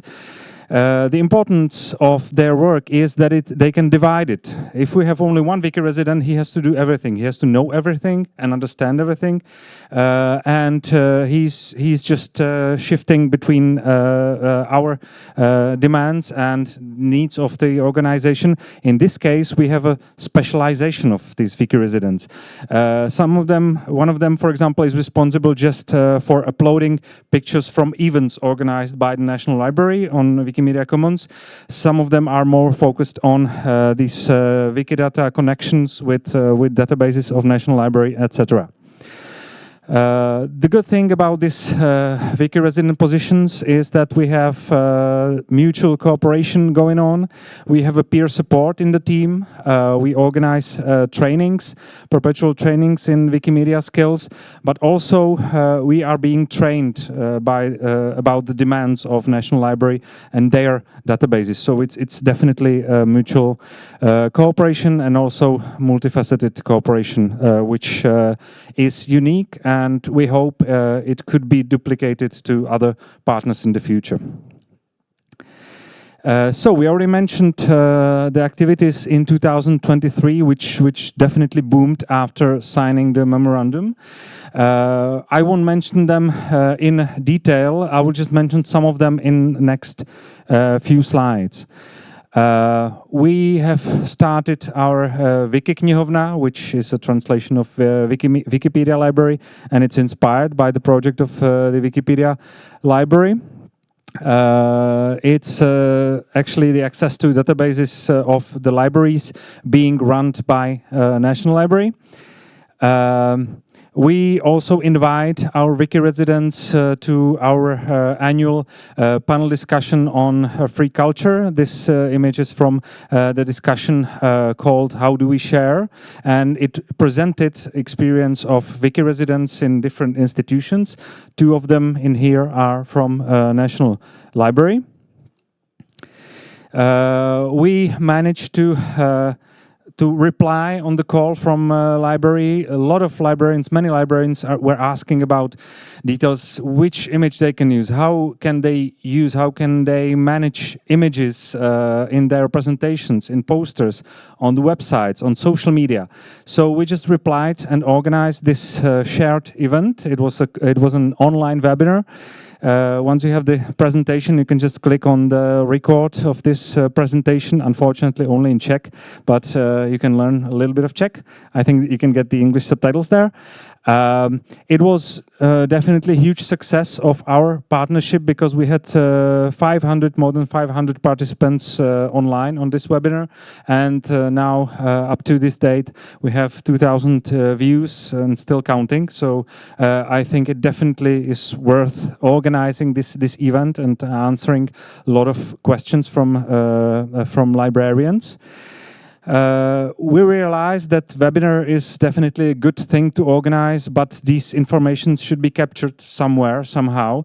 So we created this microsite, which has FAQ section, and all the questions being raised during the webinar is answered on this dedicated microsite, and we are still adding another questions and replies which arise since the webinar was organized. And we also have the good examples, as you can see, the gallery of examples of images and the way it could be used in different outcomes of the library. Also, we are part of the global One Lib, One Ref call. We just tried to adapt it to Czech audience and Czech librarians, and we called it Add a Reference to Wikipedia, because One Lib, One Ref is not too sexy for Czech librarians, so we decided to go this way. And as we teamed up with marketing department of National Library, we managed to organize a training session, online training session for librarians, and National Library was definitely an important partner of getting the numbers of edits in One Lib, One Ref call in May this year. And as there is a person being responsible for the educational activities, I'm just passing my microphone to Lucia. Thank you very much. Hello, everybody. I will use the last few minutes to sum up the very last but essential part of our cooperation. As well, Pavel was mentioning it, but I will allow myself to mention again, if there is any button or click point in the presentation, you are very welcome to click on it. Most of the time it's the recording. If it was a live event and we managed to record it, you can have a look there. In some other cases, it's actually the materials which cover the topic and we created them. So education and training cooperation as well with the National Library has a long history. But we accelerated a lot with signing the memorandum, and there are a few layers of it. So we organize trainings in their premises. They allow us to use their premises. They are very beautiful, very well equipped, and people can access them easily because it's in the middle of the Prague. So that's a great value which they provide us with.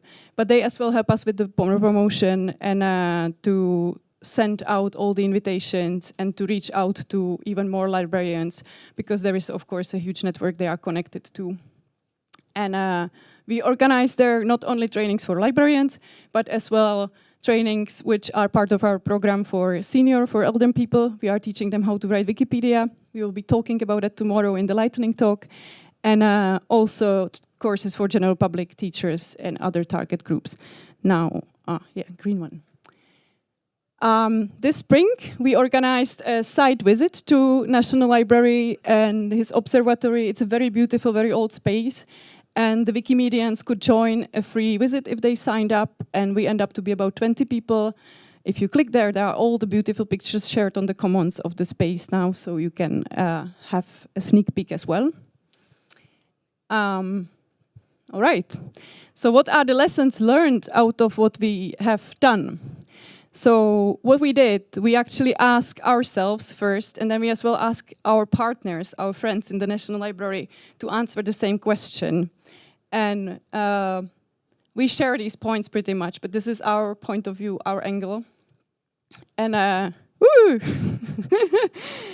We are certain that both partnerships invest in the building and maintaining the relationship and cooperation. We really think of each other when we are planning and organizing events. So a few months ahead, we would consult with each other. What is ahead there? What we can maybe participate on? And this is really nice to think of each other in advance. We learned that this one-size-fits-all is not always a solution. With each of the partner institutions we have, we might need to do a little bit of tailor-made activities. It's the same with different target groups we are working with.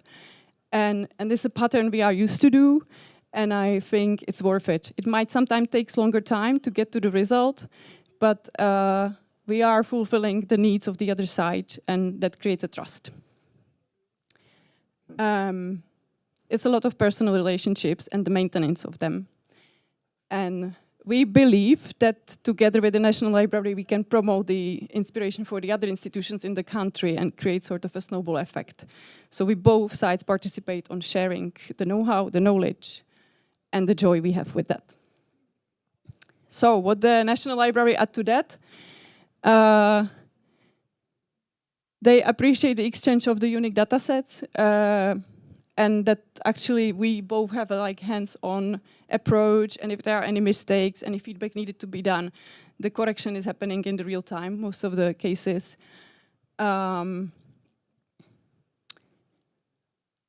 They offer, what Pavel was mentioning, they offer the expertise from the library field, and we are happy for that. They are great. They are giving us the great insight how it functions when you are part of such a huge, massive institution, when you are part of the public space institution. And it's not always familiar to us because after all, we are an NGO. So it's a great to have a partner who is guiding you through that and to let you understand their limits, their possibilities, their options.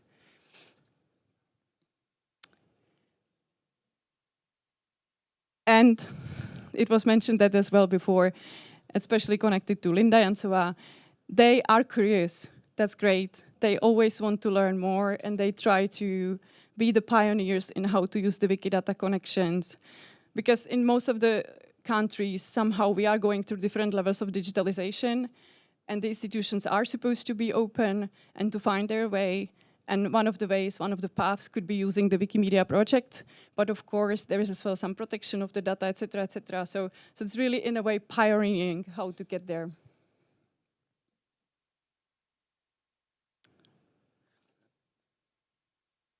So we hope there is a future.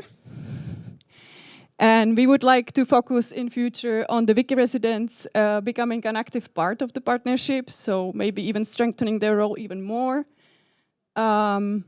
If there are some turnovers of people, because that always happens, that it's more manageable. Because if you only have one Wiki resident, once the person leaves, you might lose a lot of connection, a lot of the knowledge. If you have a team of them, it's probably much smoother transition. And we experienced that already through the last year, and it worked out quite well. And also the person became a pioneer of the Wiki residency in the new institution she joined. So that's how you can disseminate. It's really lovely. We hope to create long-term impact and to have the capacity to actually share what this long-term impact is. That's quite crucial and essential to make more visibility of the collaboration. And this is a bit of a wild dream. We discussed it a little bit with both the sides, but we would love to have 20% of the employees of the National Library be able to edit Wikipedia, or at least to be open-minded to it and to have an understanding that it's a good thing to do. You can ask us in a few years whether we manage or not. Yeah, role model cooperation for other institutions.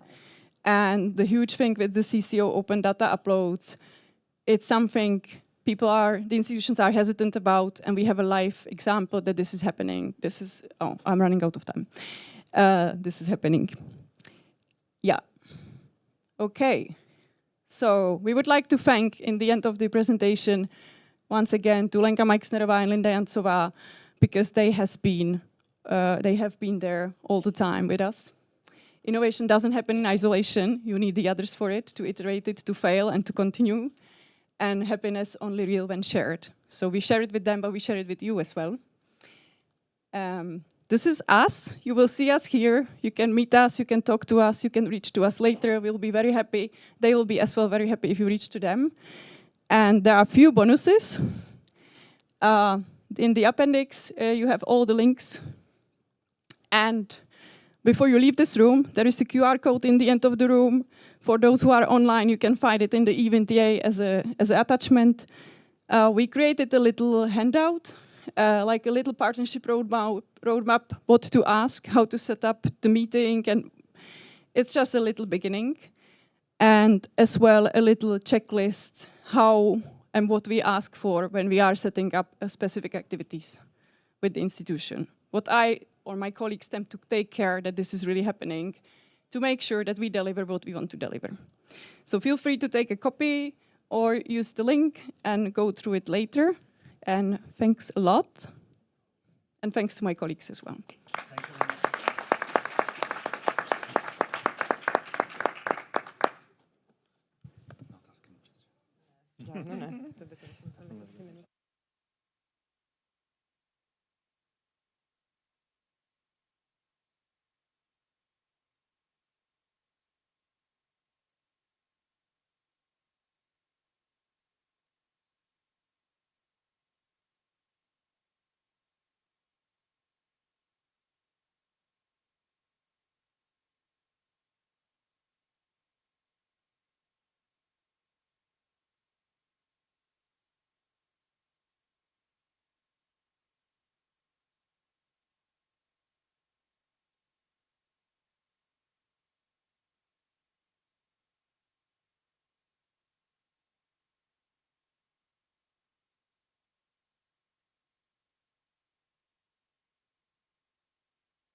working.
Mariana.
Should I get it on?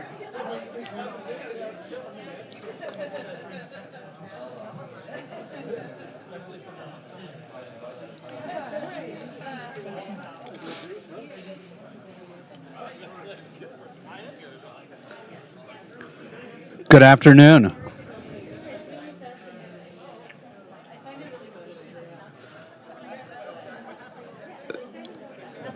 Wanted to share a quick programming note for folks. This is the session about the Community Wishlist. If you are looking for the session that was previously in this room, it is now in a different room, and unfortunately, I don't know which room that is. Room 9, thank you. Okay. Welcome, everyone. My name is Jack Wheeler. I am the lead community tech manager at the foundation, responsible for the Community Wishlist. We're going to talk a little bit about what has changed, why it's changed, and then the bulk of this session is actually going to be fairly interactive. It's going to be an experiment. I don't know how it will go. It will be fun. So let me talk a little bit about what the wish list is for the folks of you who don't know. And I wanted to start by just saying that our projects thrive with a healthy community. This is really important, having communities engaged, having our technical contributors engaged, and thinking about collaboratively how we continue to advance the movement. And so the foundation believes that we have a responsibility to partner with our communities to maintain and grow our software. Last year, in this meeting, what we heard is the wish list is not working, that the foundation is not doing enough to respond to wishes quickly, and we wanted to partner on solution building and do more wishes by integrating into the foundation's annual plan. So the old wish list, just to recap, volunteers said we had limited progress. Over the last year, the foundation completed 21 wishes, including dark mode, which is the top voted wish, and there are 13 in progress, including a couple related to templates. We had limited user participation. There were about 2,300 people who participated in the wish list, and it was not tied to the annual plan. And for those of you who do not know what the annual plan is, that is how the foundation itself organizes and prioritizes work. And so it's essentially how product teams at the foundation decide on what and why and when we're going to work on things. So our new goal is to create a new wish list for a thriving community space. We want to make it more accessible, we want to facilitate better collaboration, and we want to work on more impactful wishes. What we have done is revamp the wish list. We relaunched this on July 15th. This wish list is always open. So previously, the wish list would be open 2 weeks out of the year. What I think is interesting is that software never stops, never sleeps. Wikipedia is not closed for 50 weeks of the year. It's open 365 days a year. And so if someone has a problem or encounters something, we want to make sure that they can voice that concern at any given time. We also made our form in the process of creating a wish accessible. And 27% of wishes that have come through already have been submitted in a language that's not English, which I think is really remarkable. It's also user-friendly. The previous wish list, or the wish list we've had in the past, required a user to know how to use Wikitext. And for some of our younger newcomer readers or newcomers, and even myself, who does not come from the foundation or from the movement, I'm still learning how to write Wikitext. And so it's very helpful for me to have the visual editor in when I'm creating a wish. And really, we want to focus on submitting problems and not solutions. And the key thing that we're doing, and one of the things that we identified, was that when wishes came through, they're often presented as specific solutions, very discrete actions that the foundation can take. And in some cases, that totally makes sense. In other cases, those solutions might be very specific to one wiki, or may not consider the fact that we have two versions of inserting a template depending on the editor that you're using. And so we have to ask further questions as to where should this be built, or how should we plan for it? And it makes the wish, which seems very simple, like the ability to favorite a template, a lot more complex to go build. And so what we're introducing is this thing called focus areas. Focus areas group 3 wishes together that share a product need. Instead of voting on individual wishes, we will now vote on focus areas. Participants who vote on focus areas can influence how the foundation or affiliates or volunteer developers think about adopting or taking on a focus area. And so we want to collaborate with volunteers to design and build solutions once we identify and really understand and clarify what the problems are that we want to go solve. If you go to the wish list today, earlier this morning we released 3 focus areas. These all relate to the moderator space or the advanced editor space. And we're really seeking your guidance and your input on which of these 3 problem spaces that we've defined through the wish list are the ones that might have the most impact on the advanced editor's life. And Sam Walton, if you're here, Sam is on the moderator tools team. He and I share hypotheses or things that we're doing in the annual plan to actually improve the lives of moderators or advanced editors. And so the voting and participation on these focus areas will have a direct impact and result on how we think about what priorities to go solve. So how does this work? Like always, contributors submit wishes. The foundation will review and arrange wishes into focus areas. We publish these focus areas as problems, and we submit them for voting. Volunteers can influence or help inform prioritization to making sure that we're actually solving the right problem and the ones that we think are the most impactful. And then teams or even volunteers can say, hey, we think this is really important and we want to go solve it. So what that does mean is that some wishes won't go into a focus area. And some focus areas won't actually be built or adopted right away. What we were getting is a signal as to the problems that the foundation and volunteers should solve for. And eventually that adoption will lead to prioritization and then going to build and kind of address wishes. So here's an example that Sam and I had worked on together. And the focus area is to make it easier for patrollers and other editors to prioritize tasks. If you see on the left, there are a bunch of wish titles. A lot of these wishes relate to the watch list, but some of them have different meanings or different kind of activities. And the reason that we're putting all these together as a focus area is to identify and name the problem that we're trying to solve. And then from that, we're going to look at these individual wishes and see which of these individual wishes will have the most impact at solving the problem. And this is, again, one of these focus areas. If you think it's relevant, please go ahead, comment, vote on it. If you don't think it's relevant, please comment on it. We want to know, and we want to know why. And so for the bulk of this time, I'll take a little bit of Q&A, but for the bulk of this time, we're actually going to go into small groups. And if you notice, this room is kind of set up a little bit differently than most other rooms have this morning, where most of you are at tables and some of you are kind of circling around each other. What we're going to ask is for you to sit at your table and prototype a focus area. This is an opportunity for us to think about the wishes that we're taking in and think about the problems and name the problems that we want to go solve. So what I've done is I've picked two groups, two topics that have come through the wish list. These are all based on real wishes. Some relate to commons, some relate to citations. You're going to organize yourself into a group of 6 to 8. And based on these, I'd like you to pick one of these topics. Now, it doesn't matter which topic you choose.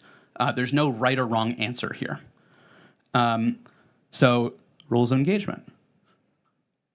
The key focus is to think about the intent of the wish, not to say whether it's a good or a bad idea.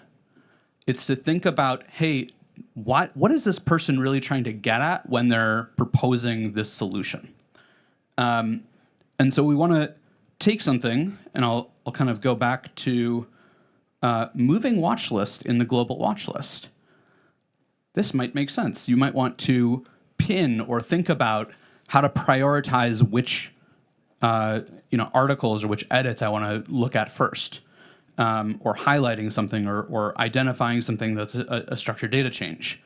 All of these speak to this idea that when I'm looking at my watch list or when I'm thinking about what things I want to prioritize, I want to focus on the most important issues at hand. And so through this process, we want to really interpret these as problems to solve. And we want to refrain from adding additional solutions. And this is mainly because we only have an hour here, and there could be a lot we can discuss. And so the outcome of this session is to really just experiment and sit with these ideas and see what problems we come up with. With that, we have about 30 minutes or so. Your group can scan this QR code. That will open up a spreadsheet where you can look at the wishes relating to citations or commons. You can work with your group to label, and there's further instructions in this Google Sheet to label or kind of group these. And then the idea is to actually write problem statements. So there are 18 wishes for commons. I don't expect there to be one problem statement. There might be 3 or 4. There might be themes that are emerging.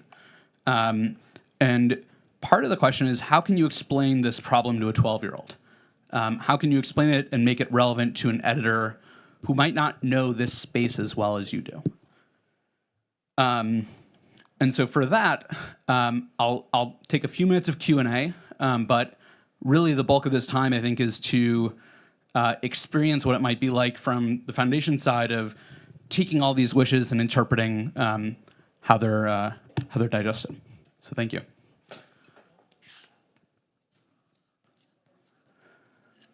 Yeah, question. Oh, we got a mic. Hi. Hi. Do you have any thoughts about how to deal with minority wishes? For example, accessibility. Maybe 10% of the people voting have an interest in this, but how do you surface that type of wish that's not going to win the bigger popularity contest? Yeah, it's a great question.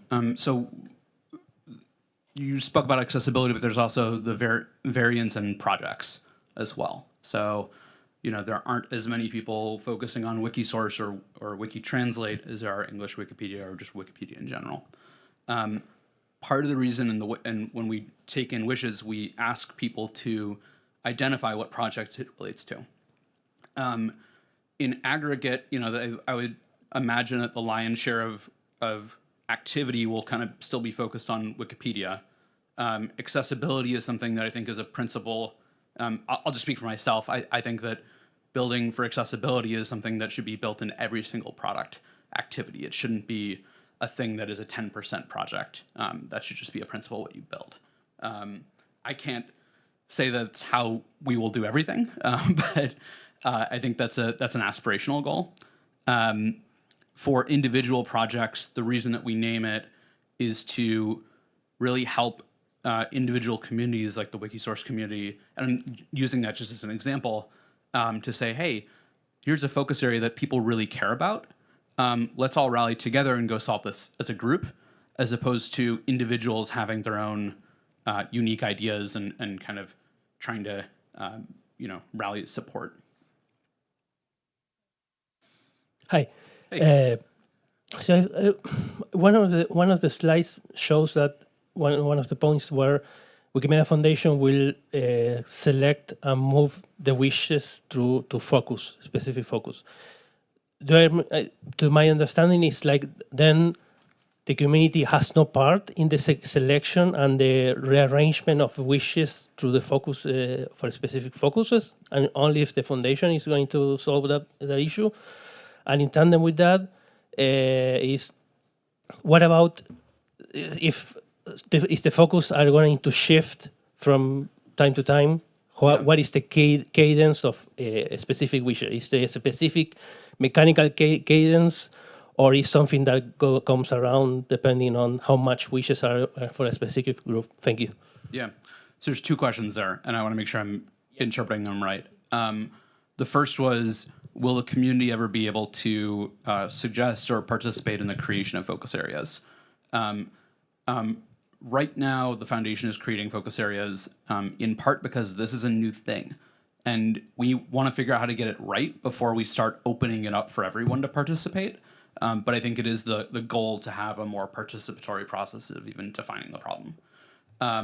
The second question was, will focus areas ever change or migrate, or will wishes kind of flow between them? I like to think of these as like static problems that are ongoing. And so, the wish relating to prioritizing tasks there's no one size, there's no magic bullet to figure that out. And so it's possible that a focus area will continue on, even if certain wishes are adopted. It might be the outcome that we're really trying to achieve, which is helping people, be more efficient or prioritize their work in a way that makes the most sense. So focus areas, I think, can change from time to time, but largely speaking, I think they'll probably stay the same, and wishes will kind of come in and out of them depending on what we're seeing. I'll take two more questions, and then maybe we can do this kind of weird experiment exercise thing. There's a question on Eventier. It is from Lvova, sorry. Jack, you told me in one request that as my primary language is English, there may be other activities via the content translation and language teams where there is a synergy. Is it happier and healthier communication with multilingual community? I'm not quite sure I understand the question. Do you mind repeating it? Sure. In one request, you told me, as my primary language is English, there might be other activities via the content translation and language teams where there is synergy. Is it happier and healthier communication with multilingual community? So I think in this particular instance, someone had submitted a wish where there was, they had suggested something that actually mapped to something that the content and language teams were thinking about. And so I shared that content and that wish with the with that team. And so that's perhaps a synergy I was suggesting. For the ones who don't like to use the QR code, this is a short URL to use project. Okay. For folks who do not like to use a QR code, if there's no more questions, there is a URL that you can go to, which is w.wiki/ARAZ. Oh, capital A, R-A-Z.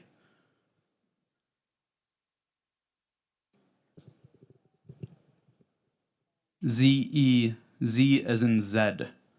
Sorry. Any more questions, or should we try to do this crazy thing? Okay, let's do it. All right, so I'll be coming around answering questions if folks have any. There's also a few other folks on the Comtech team who can help you, and we'll see what everyone kind of comes up with. At the end, maybe 15 minutes, if we have time, we can also share back kind of some of the problems or focus areas that we're seeing among our groups. So does everyone feel like they're in a place where they have people to collaborate with to identify problem areas?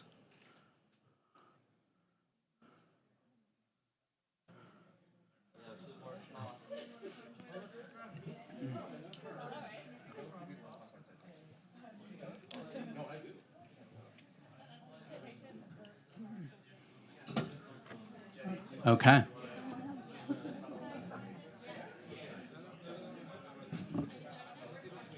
It's really very hot in here. Is there a way to turn the temperature down? We have been searching for the controller. Let you out.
hovering in front of you.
How do I do that? Computer magic. I think we have like an hour left. If not, just so people know. Because some people just weren't sure. Okay. I'm trying to get us air conditioning. It's really hot in here. Okay, that's why I was sweating. Some folks have asked how much time we have. We have plenty of time, so probably take another 30, 45 minutes to review everything, sit with stuff. We're also going to get some whiteboards or some paper to actually write out the problem statements, and then we'll do some kind of like comparing and contrasting of what folks have seen at the end.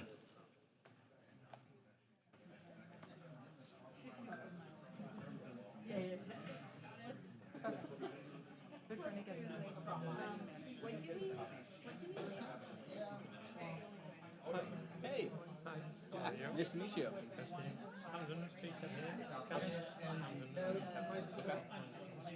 Can I take Of course. The title of the... Yes. Thank you.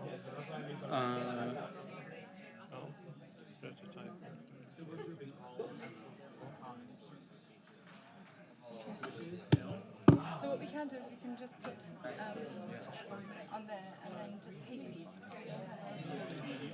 Maybe like one here. Okay. One, and then they just write. Okay, so do one each space. Yeah, one for each kind of group. Are you in charge of the sheet? Do you have control over the sheet? Yes. It is in some kind of weird protected state where you cannot copy it. If you're visualizing it as us, we have no ability to copy it. So we've manually copied it. But if they're okay writing on the Yeah, board, then we need- Okay, hold on, that's we can not get more of this. these. But if they're okay, are we allowed to write? Yes. So that, if you look at as an external person, you have nothing. Like it's like this white kind of thing. Do not completely know.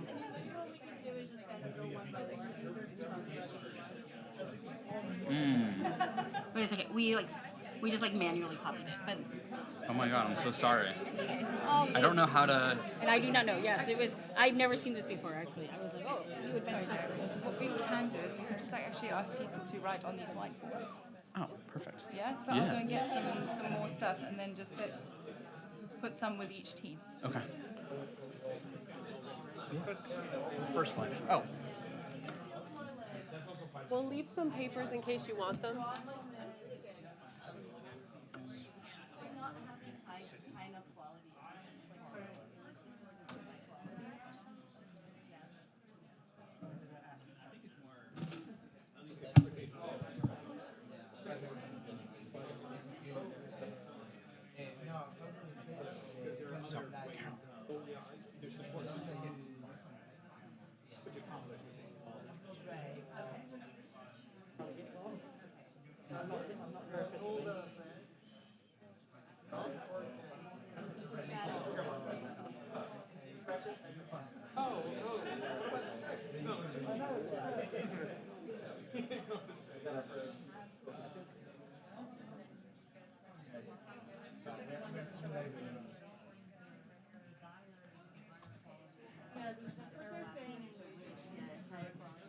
I'll do this. I just slacked it to you.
The visibility of women's images here is very low. Right? Yes, it's very low.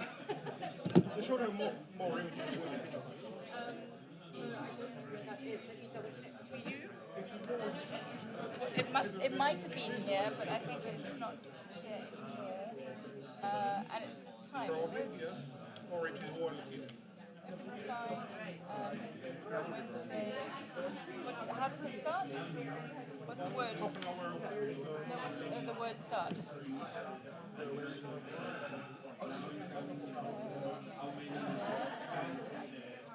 If you search for visibility, I guess that would certainly Yeah. Museums media data has been that is now in Lviv. So if you look down through its way, it's one of those. my first session really was, I went for something and then I got into the last moment in the last seat and I sat down and it was...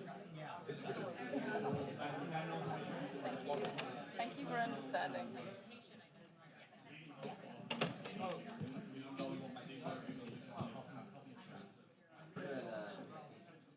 Feels like it's got warmer. I was talking about this visibility service and I don't. It feels maybe that's just because I moved my head. I don't know. Try our best. Yes, you're doing fabulously, but it's just one of those rooms, I think, because there's no ability. This is not the only one. Yeah, but you don't even. If you look outside, it feels slightly cooler. You know. Maybe. Yeah. That's good. Then you're good. You're in the right place. It's because they switched rooms, so some people are very confused when they're hearing go. It's not about physical movements. What's going on? No problem. Maybe we should leave. Yeah, should I go around and open the door?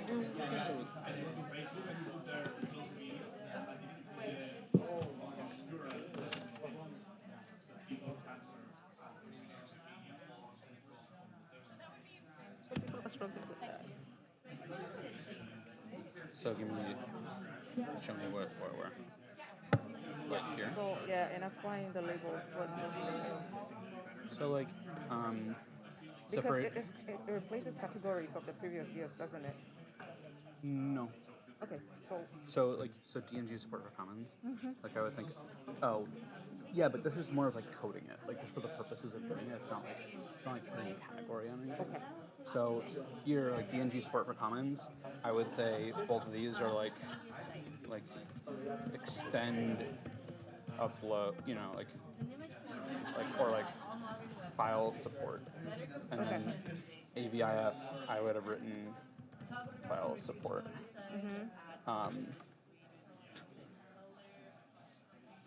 Translating subtitles, probably something relating to translation. And so you don't have to be like really specific. It could be very generalized, and then you take that, and then you say, okay, now how do they like combine with each other? Okay. I can come with you too.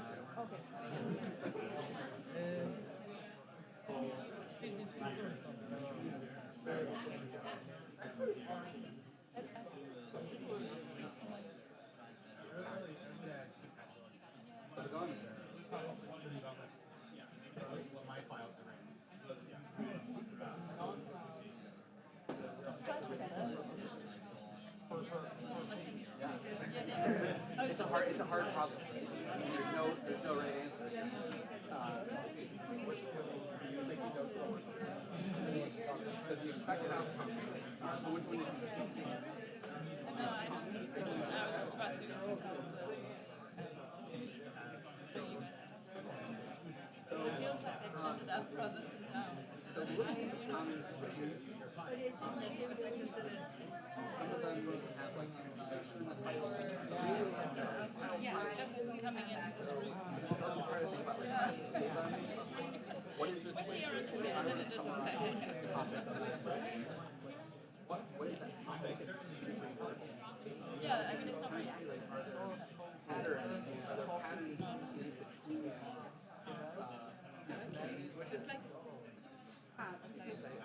There are some, I'm just going to tell them that I've shared one of the questions already, so that's something. Like those two are related to like there's a Cape Town.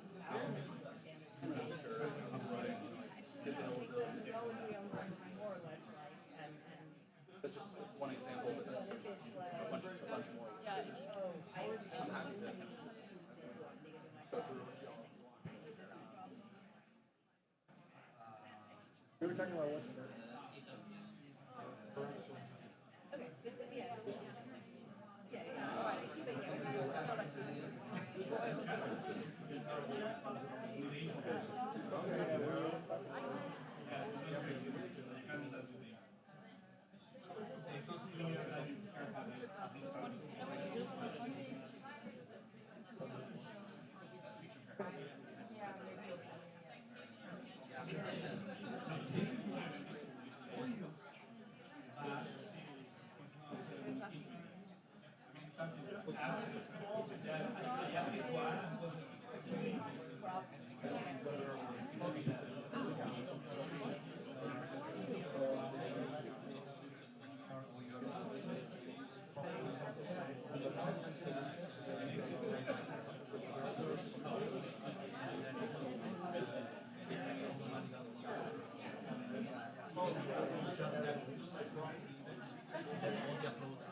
I've told them that the room is broken up.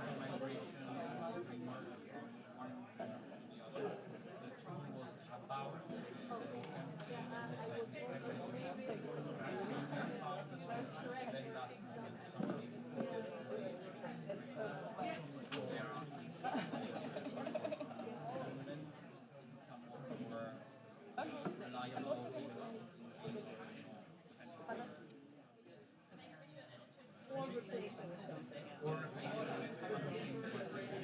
Something that you The lights might but the be word adding for to right it. now is basically.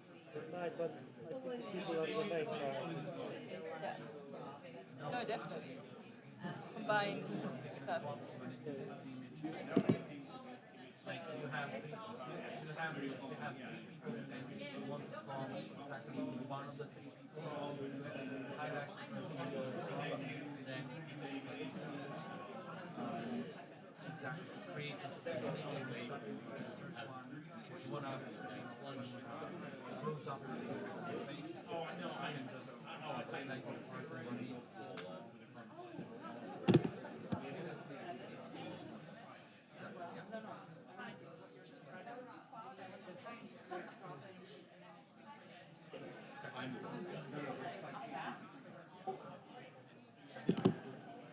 Sometimes you don't allow it to work. If it's, for example, a feature security question, or there's certain things now post does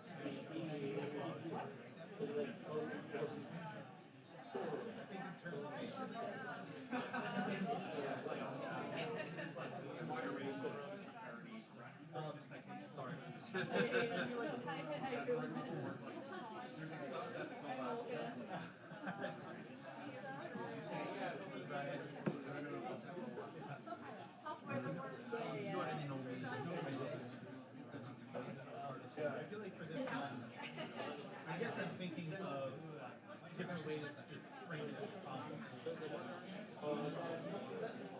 request for their broken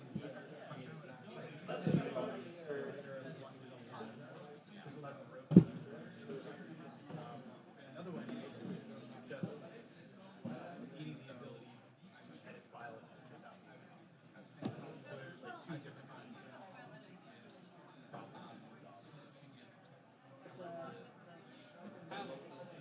solve.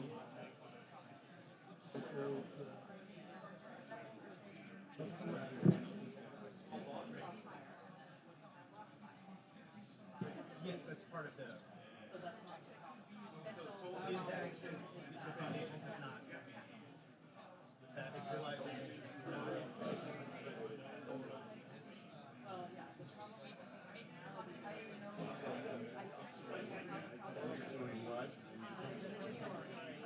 Well, further, I'll just wait till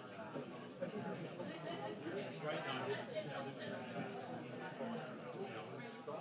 In the New York area in the U.S.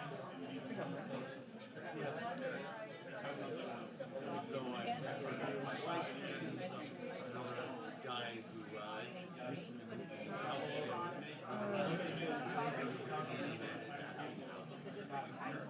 So I'll be taking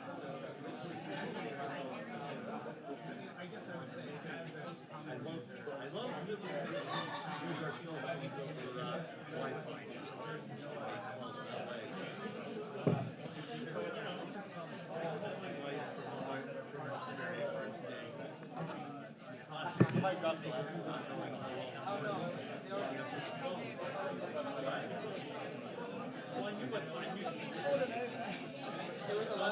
Okay, that's right.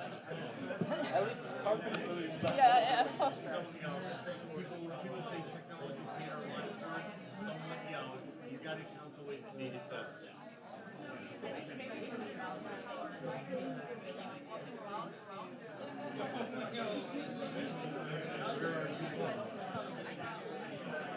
I figured. I thought so.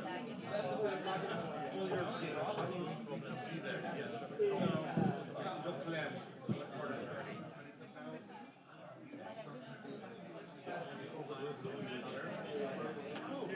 I'm sure you're well.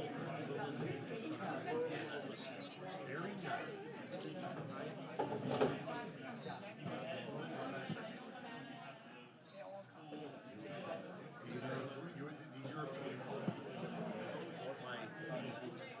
Actually, my in-laws, they live in Translators, so they're generally, of course, right now, that's the best place to be.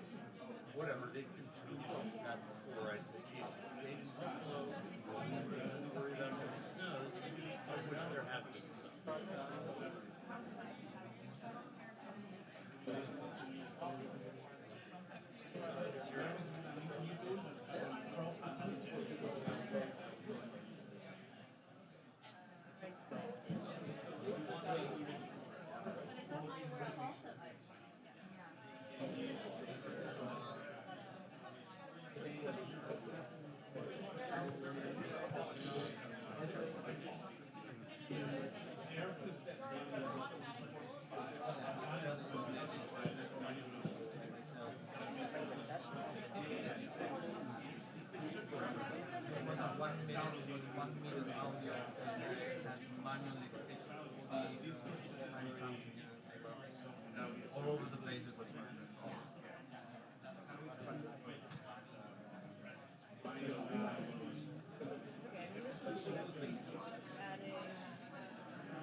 No, it's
Oh, the whoever made it.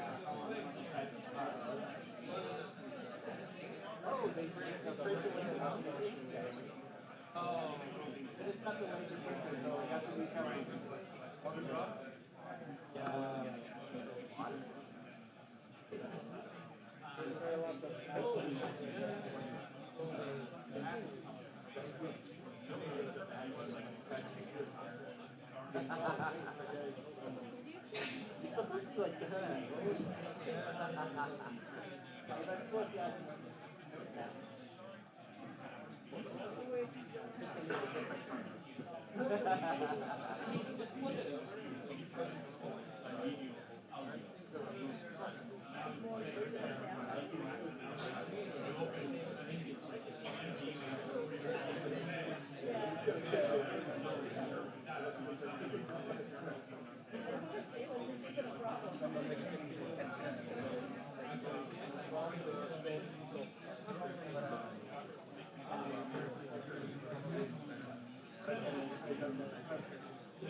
That's another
Hey folks. Hey folks, just want to give you a heads up. So in the next 10 minutes or so, what we're going to try to do is if you have any of these problem areas, write them on the whiteboards. And we're going to go around and we're going to we're going to read them, kind of go through them as a group, and then we'll do like a little Q&A, talk about like what we saw, what we noticed, and just kind of do some observations. So 10 minutes or so.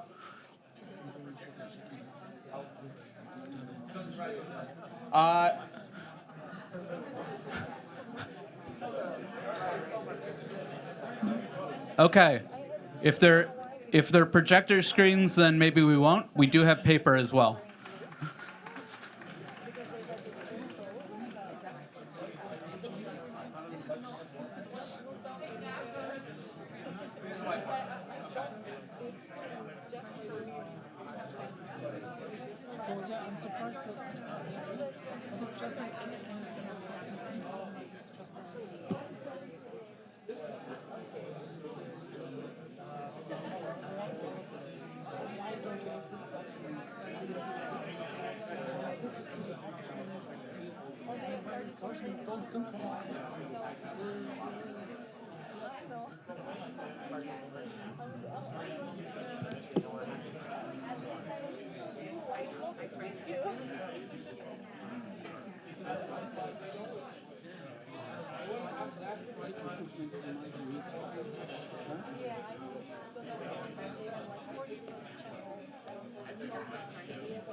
Here at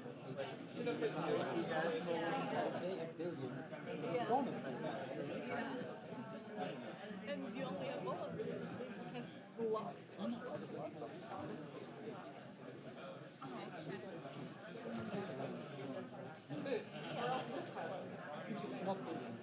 Yeah. Right it up. There, I didn't go there even in New York, so not this year, but last year I was. I think we actually created here in Berkeley, but probably I'm not quite sure. I see so many people there. I think they're very briefly, and I run with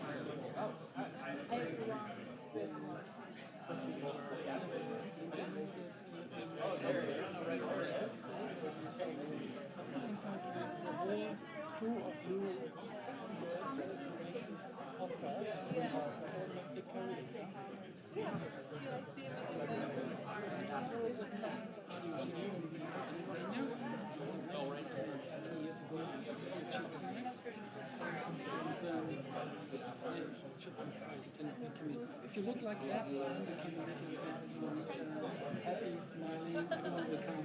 And yeah, very good, very good. Yeah, we're very active here. So I fortunately, so many of the people that were part of it did a pretty good job. Like all kinds of projects that support free software.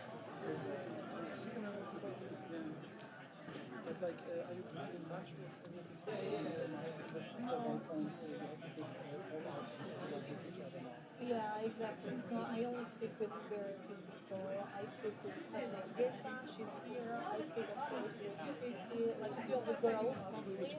Greta, where she? Greta, Christy was in Translation something. Is there a wife? A wife? No, but I could go and guess. I can go and guess. Yeah. So we're in the governor of Bangkok will come to work on us. No way. Yes. Can you come? I hope so. I'll take a look. Support you. Reach out everywhere.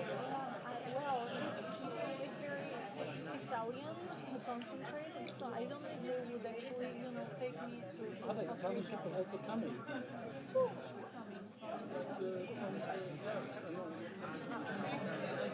Because, like, I think are you Italian now? No, not yet. I work in. Well, I've been here for 6 years. And I need to wait 4 more to apply So for long? residency. No, Germany. Yeah, I tried. Yeah, Italy. Where is the Mercure or what? Your mom or Mercure?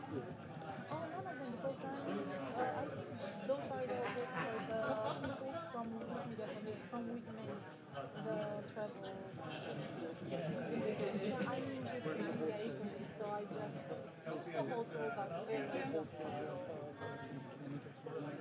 well, it's a bit far, like 15-20 minutes, so in the evening it's not the most comfortable, but it was my mistake. I could have found something more central. Are you staying all in the Mercury? But like let's connect because like last time, are we connected? I'm on Telegram. Which and I have some really cool photos from when you were last time in Albania that you wrote out all of the group. Did you never give it to me? I don't know how, I don't know why, but I'll send it to you. I mean, yeah,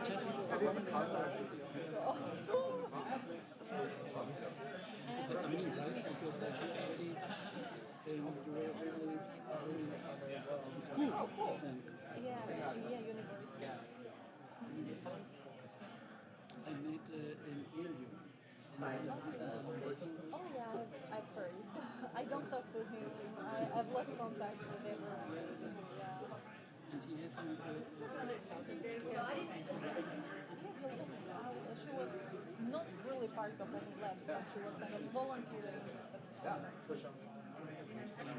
So it's not like, first of all, it's not true that No, I know we are famous, but of course not.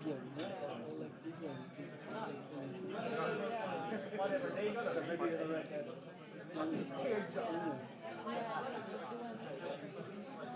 Did you also write about you? Oh my god, yeah, that's really a huge articles about me. Really?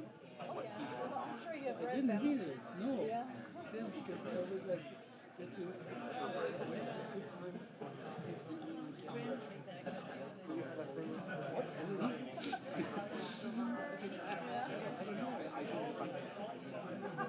I found out what to read. I got enough stuff. It's been going on for quite a while, so I'm like... I blocked already. I can't read it. I have saved it. Story about your life. Actually, this is the story of my life, but that's a very different story than the real story of my life, but yeah, it's fine. So you wrote long articles about you? About me, about many people who have pictures, like taken all around comments. Thank you. If that's what's attractive, I would prefer not to Yeah, but this was way before all the articles started. Of course, at some point we started bullshitting about me also within the Italian community.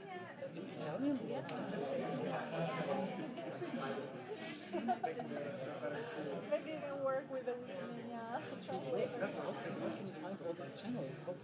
I think he has a very desperate life, so he has time currently. He has nothing to do with his life.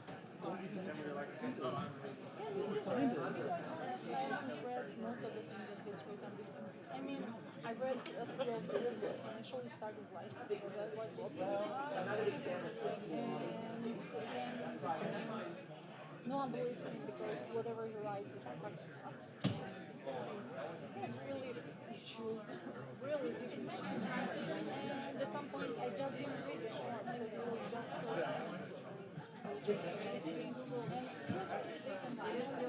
But I think he didn't want to. He didn't want to be known as the he didn't work against you. He never wrote anything bad about opinion. Oh yeah, yes. You only wrote bad about No, he has written a lot of bad things about me. No, he has written a lot of bad things about me. Really? About you? Yeah. Because once he started talking shit about, random people, I interrupted every fucking contact. Just cut it out. I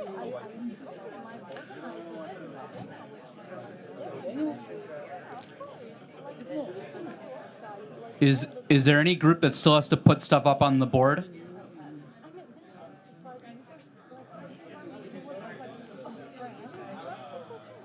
Okay, Olga, you're doing it? Yeah, I can try to get most of ours are. Let me take this.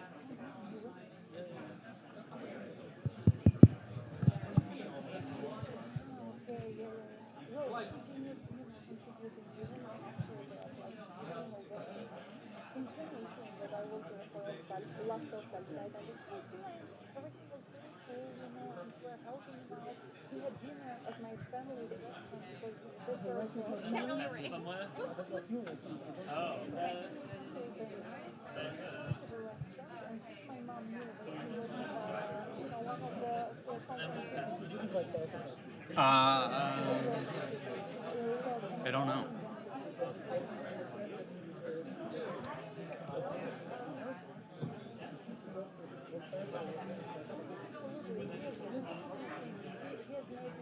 Even the job that I've been looking at, he's like, boyfriend got working here.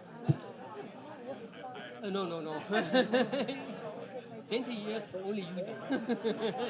The auto. There's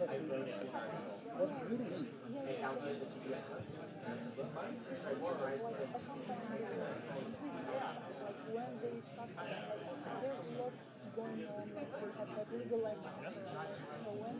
Feeling good? I will. At some point, I'll try to do and I'll be great.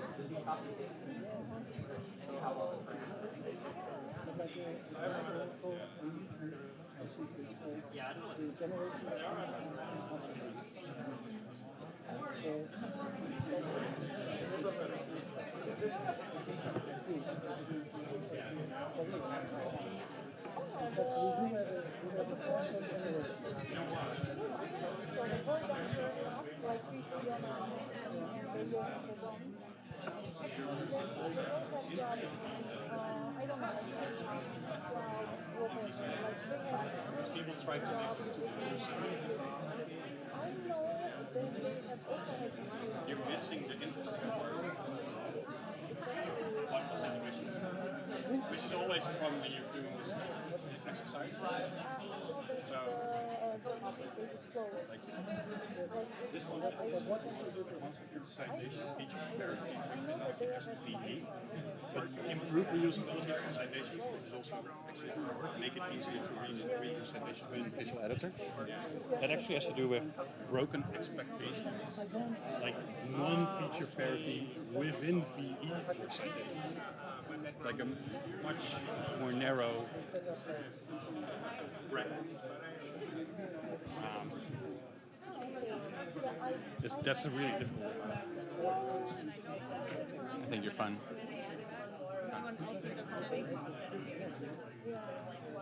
All right, folks, we're getting close to wrapping up here.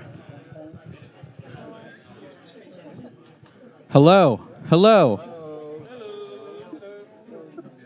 All right, so let's look at these. Let's look at what we all wrote. We'll start with citations while Sam is speed writing. Improve reusability of citations. Create an environment where many people can add easily. Improve UX of citation tools, users being encouraged by improving identification and on Wiki archive sorry, I can't read this. Archive links. Readers and editors will ensure continued access of citations. Citation feature parity between wiki text and VE. Template improvements for citations. Improve automatic citation generation from Citoid. Translatability of citations. Citation preservation and persistence, and then make it easier to reuse citations of VE. From the groups who did citations, what do you make of the assessments between all of these? What did or what do you have to, like, what's your reflection of this experience and then comparing your results to someone else's?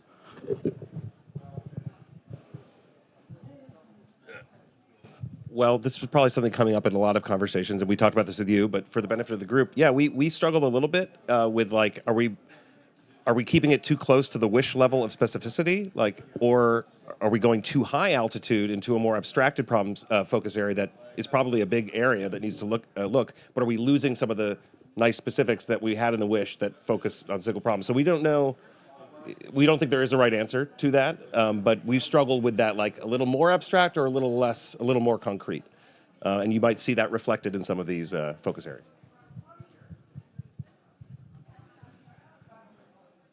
Anyone else from the citation group? Okay. Commons. File support, uploading more file types.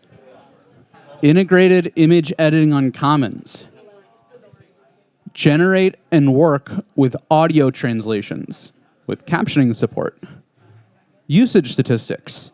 Help Commons content appear more widely. That seems, is that related to integrated image editing in Commons? Okay, no. OEmbed, native features for 360-degree photos. Is Tim Starling in this room? Give users more collaborative control over media. become the default repository for multilingual free multimedia knowledge, help users know and show impact to attract new contributors, help Commons users have a better experience with existing tools and processes. And then as a Commons user, I would like, a PM must have written this one. As a Commons user, I would like a flexible and resilient upload process, improve the user experience of working with videos on Commons. As a Commons user, make it more seamless to integrate Commons content in other Wikimedia projects and in other websites. I think it's interesting. I think there's some patterns between a lot of these ones. I wish I could say more about the citations. I don't know enough about citations. I'm not going to lie. I'm still fairly new to the foundation. But this is really interesting. Any reflections from the Commons folks who did the Commons wishes?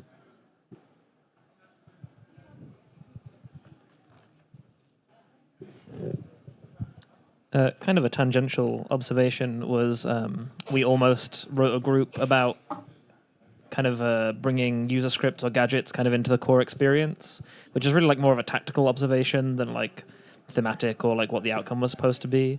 But there was definitely quite a few wishes that were like that, and so I thought that was just like an interesting observation that some of these features are things that exist, but only for the users who know that a script exists or a gadget exists or whatever else. Yeah, also a little bit of a more high overview observation is that the Commons things all seem to much more easily define into features, stuff that I want to have work now. And this, the citations seem much more workflow and like integrated and minor details that need to be weaved out and are for that reason harder to define almost. Like it's easy to say we need 360 images or 360 things. And for this, it seems that people had a lot more trouble identifying the exact thing that people wanted, even though there were common themes. Well, what's interesting there is that on the citations piece, there are shared problems, but very different ways of going about solving them. And you really have to peel back and understand how things are built. Whereas maybe it's a lot easier to understand, conceptually a 360-degree image. One thing that we found a bit weird was with the file support stuff. Like there's lots of requests for different types of files to be supported, but they don't all relate to the same problem. Like the raw image support, for example, it was all around, or was relevant to people who wanted to reuse an image, or make it easier for them to make derivative works of that image.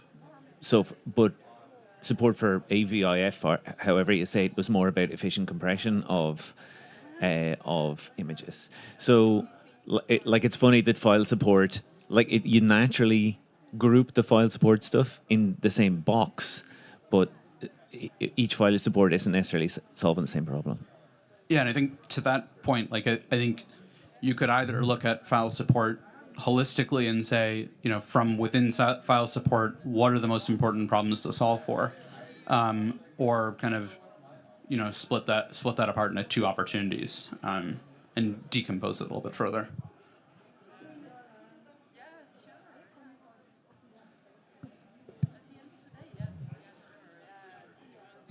Thank you. Just as a general wish, I think there could be more organizational work to, for instance, get Wikipedia and Wikimedia taken seriously by regulators or governments, for instance, which then would provide you the funding, which then could lead to all of these other problems being solved, because then you're not limited by resources or something. Maybe it's not like a specific feature, but it's like, it's not a specific feature, but it's like strategic,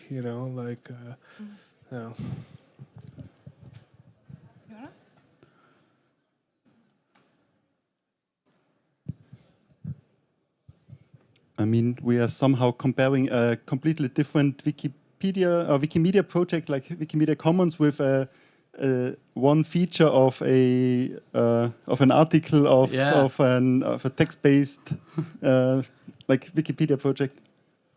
Yeah, I mean, this was not to say one is better than the other, right? It's more of, you know, what's interesting is we've had 200 wishes and 40 of them almost, you know, collectively had something to do with citations or commons, and so there's, you know, interest, or at least, you know, a vocal, you know, group who's talking about these challenges and opportunities, and you know, the commons community might say, hey, we are starting to see a pattern, let's all go work on something together.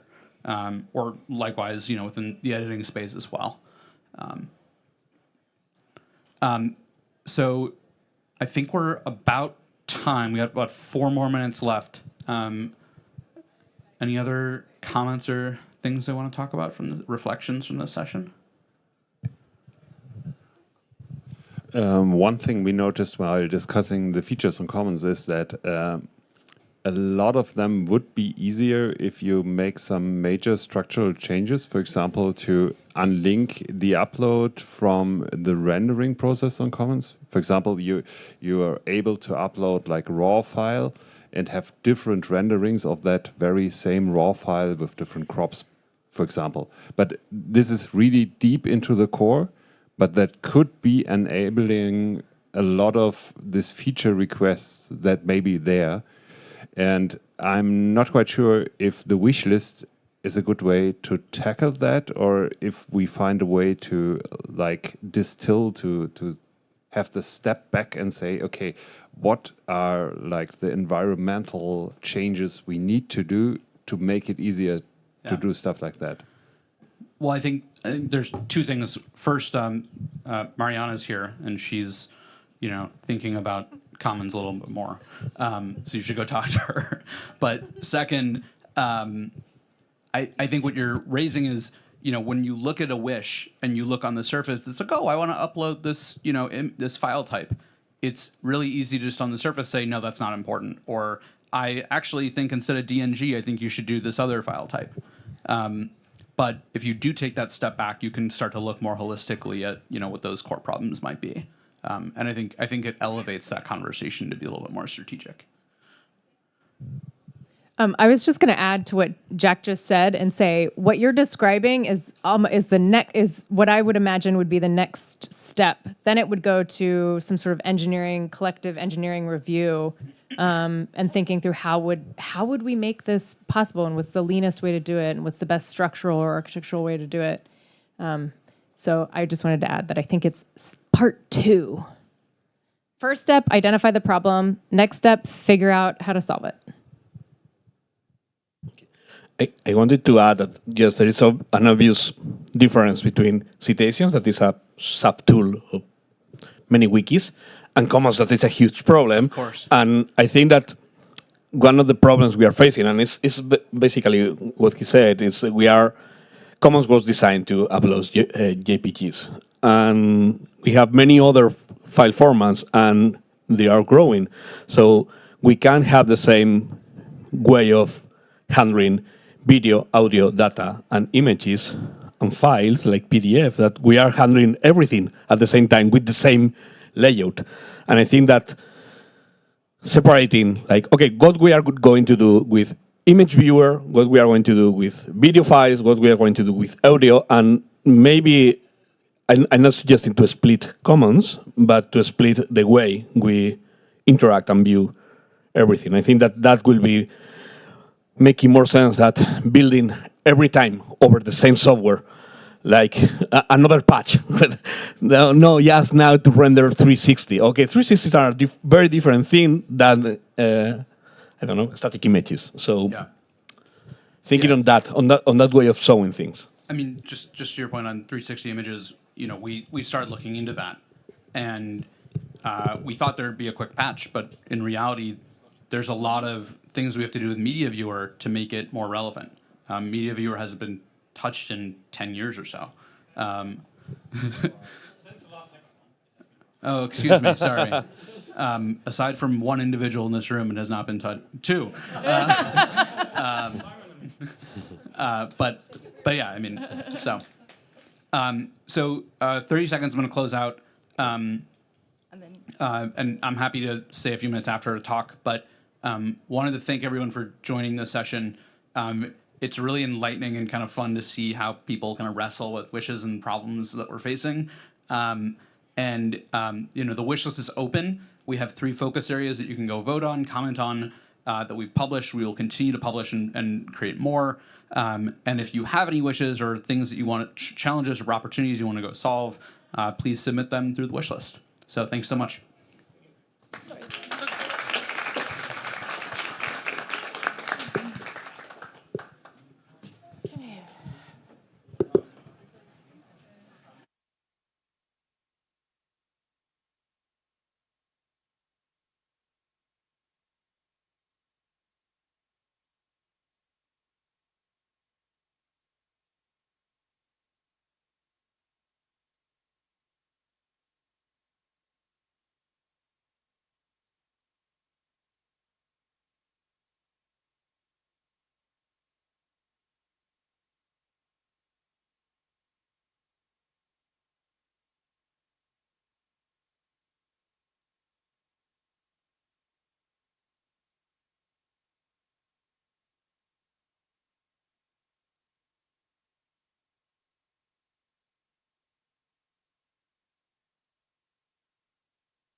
What's your second?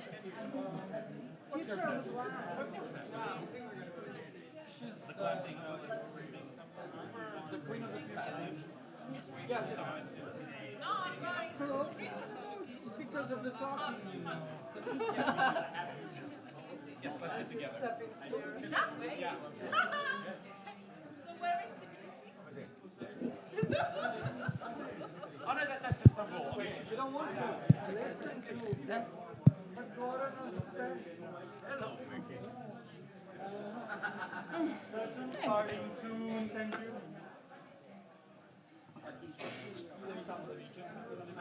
Now are we cute?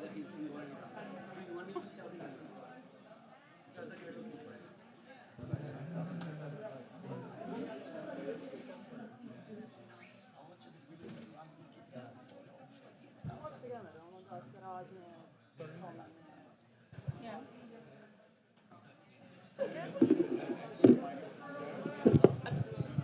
No, we just need the one. Does she need one up there? I mean, got one. there's one on the stage. There's one there. She's fine. I will do the. Okay. So you just need one, okay. Yeah, I think so. Ty potrzebujesz? Cześć, spytam ją, czy nie chce mieć takiego do ręki.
Guys, starting.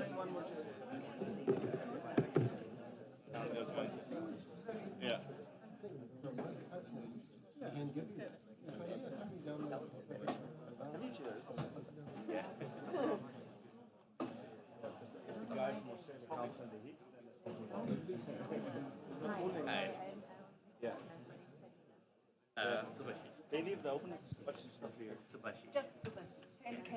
Okay. Can you hear me? You can hear me. Perfect. Hello, everyone. Welcome to this session. Thank you for coming. My name is Gorana Gomirac. I am a GLAM manager at Wikimedia Serbia. I'm one of the global coordinators of One Live, One Ref campaign, and I'm also a liaison for CE region for Let's Connect working group. So a lot of things going on. But today, I will tell you a little bit more about the GLAM, since I have been GLAM manager for like almost 5 years now. And I have noticed such big differences between when I started working as a GLAM manager and now. I know that part of that is my experience, of course, but part of that is technology and how institutional cultures see their activities right now and how do they do their work, how do they see Wikipedia, Wikimedia, what is that, what is going on. And we will also talk about the gap between the technological, let's say, development of certain institutions of culture and the other ones, because the gap is really huge. We will also talk about how to involve our activities. Do you have any suggestions? Have you noticed anything? So prepare to discuss, to prepare to brainstorm. We had an amazing pre-conference day, GLAM day yesterday, and I can see some familiar faces here, but I'm very happy to see new ones as well. So welcome to this session. We can go to next slide. Or Okay, I'm doing that. Okay, so as I said, today we will explore the future of GLAM Wikimedia collaborations and how we can innovate together for a digital future. I think we can all agree here, I mean, we are here at Wikimania, that technological development is important, that we have to keep up with development of technology and that we have to know how things work. But we are also working with GLAM institutions that sometimes are not maybe they are aware of that, but sometimes they do not have resources for that. And we have to work with institutions like that do not have like their email online, that they do not have website, they do not have article on Wikipedia, and we have to work with like national libraries or museums that have such a developed technology that maybe we are not used to working with. So we have to find a way to work with both types of institutions. Today I wanted to cover four, let's say, most important topics. As I said, digital transformation and innovation, global collaboration, diversity and inclusion, and measuring impact. And we will talk about why those four topics are important. When I was thinking about having this session at Wikimania, this is my first Wikimania, and I'm really impressed by the number of people. And I was thinking about presenting one of my projects, one of the Wikimedia Serbia's project that is doing well, or talking about something more general, more global. And I think this topic is very important, so I wanted to discuss with you a little bit more about that. I hope, I do not promise, but I hope that after this session we will all have some new ideas on how to work together, but also how to work with GLAM institution. I hope to provide practical examples and strategies that can be applied in your community or in your affiliate. I hope to foster a deeper understanding of benefits and challenges that we may encounter, and I hope to brainstorm together with you. So, does anyone of you want to tell me your point of view of digital transformation in terms of GLAM? What do you think is happening when we say like digital transformation or improvement? If not, we will not brainstorm, I will present.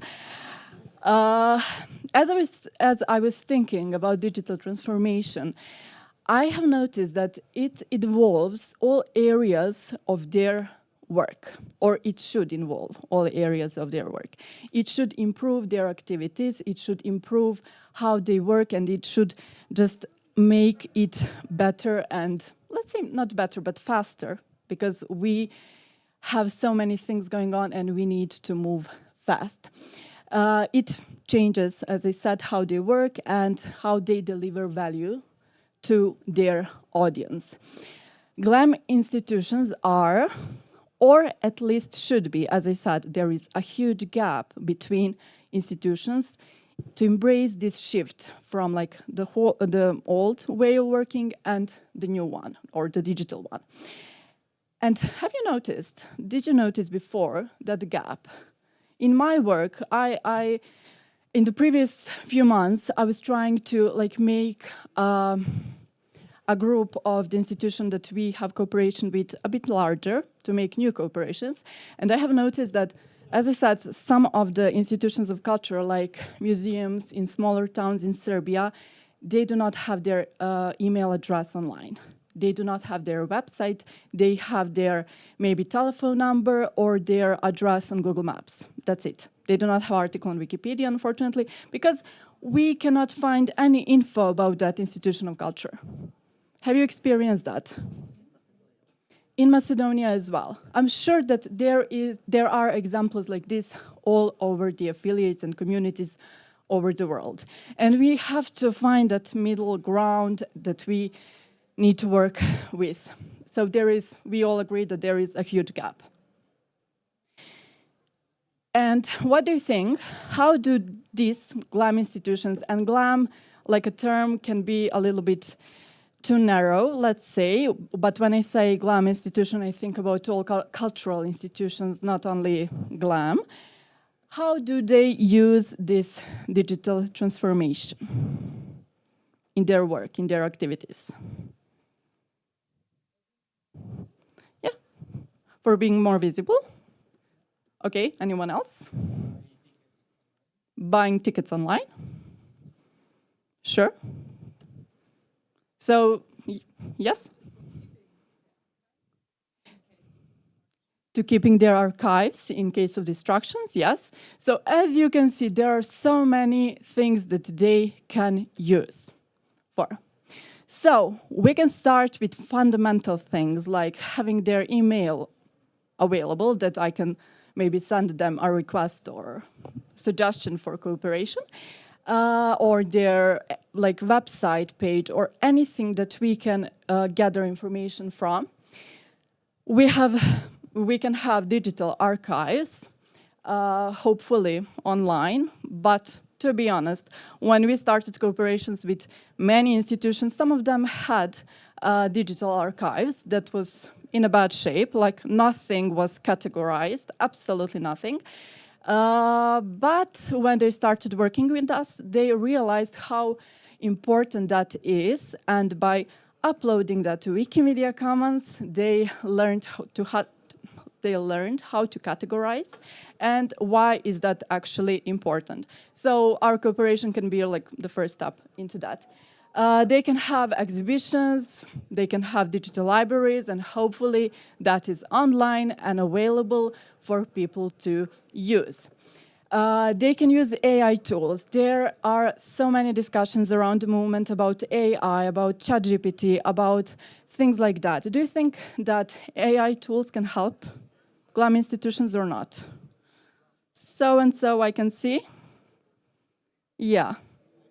I think that is something that we cannot avoid in the future, that we need to learn how to work with that, how to use AI, how to use AR, how to use MR or mixed reality and augmented reality, how to be involved in that, because that is something that we cannot avoid. We have to learn how to use that, and if we don't learn, we will become just like too old-fashioned and no one will use us, and we really need to learn how to keep up. I don't promise that I will give any solutions today. We are here to brainstorm, we are here to learn together, but we need to keep up. And many institutions use AR, use MR today, and we need to be involved in that. For example, let's say AR or augmented reality. Let's imagine that we are in some museum, they give us some glasses, and when we look at some object, we see information. That information can be pulled from, let's say, Wikipedia. So we need to be more involved in that, and we need to show institution of culture how we can be involved. But that is something that is being used more and more in GLAM institutions. And when we approach GLAM institutions, we need to talk about the benefits, because they are the people who are doing their job. Some of them are aware of the value of free knowledge, the value of Wikimedia movement, but many of them are not. Many of them are just doing their job, and if we approach them with some like activity, Wikipedian in residence, let's say, they are just like, oh my God, more work, I can't do this. And we need to show them benefits. Why do we need to do that, especially in terms of future, because Wikipedia is very important information of very important source of information, and we need to show that to them. Because all these technologies, AI, I hope AR, also they use Wikimedia projects for their information. So we need to tell them that they will have bigger visibility, of course, as the institution of culture. We had examples, that is the last example of better media representation. Okay, the mic. Okay, sorry. We had examples of better media representation because when, of course, all media use Wikipedia as a source of their articles, of their information and all of that. And when we put that something is in certain museum, and they make an article about that or something like that, their visibility gets a lot, let's say, bigger. So we can work on that. We can show them practical examples that really happened. We are not lying. You can see the example. We can show them new free tools that they can use, like, let's say, OpenRefine or something like that, Wikimedia Commons that they can put their, let's say, photographs on, or Wikisource. We can show them Wikidata. We can show them Wikipedia that they are already aware of, but we can show them other tools and other projects that are free, very important, and they can use that. Improved preservation of their content, of things that they usually have on, let's say, one computer in the archive or some, let's say, library, but it's not online, and there is a big possibility that that computer will be broken and data will be disappeared. So we need to teach them about that. Improved audience engagement. If someone doesn't see you online, especially with young people, do you actually exist? I'm not sure. And of course, increased accessibility. Wikimedia projects, they do have many options that can improve the accessibility of people with, let's say, special needs, or they have maybe some other issues. We can work with that as well. So we are going to another aspect. Do you think that global cooperation is important for the future of GLAM? Yes, we all agree on that. Okay. We need to learn and share, and our movement has that issue that we have so many communication channels.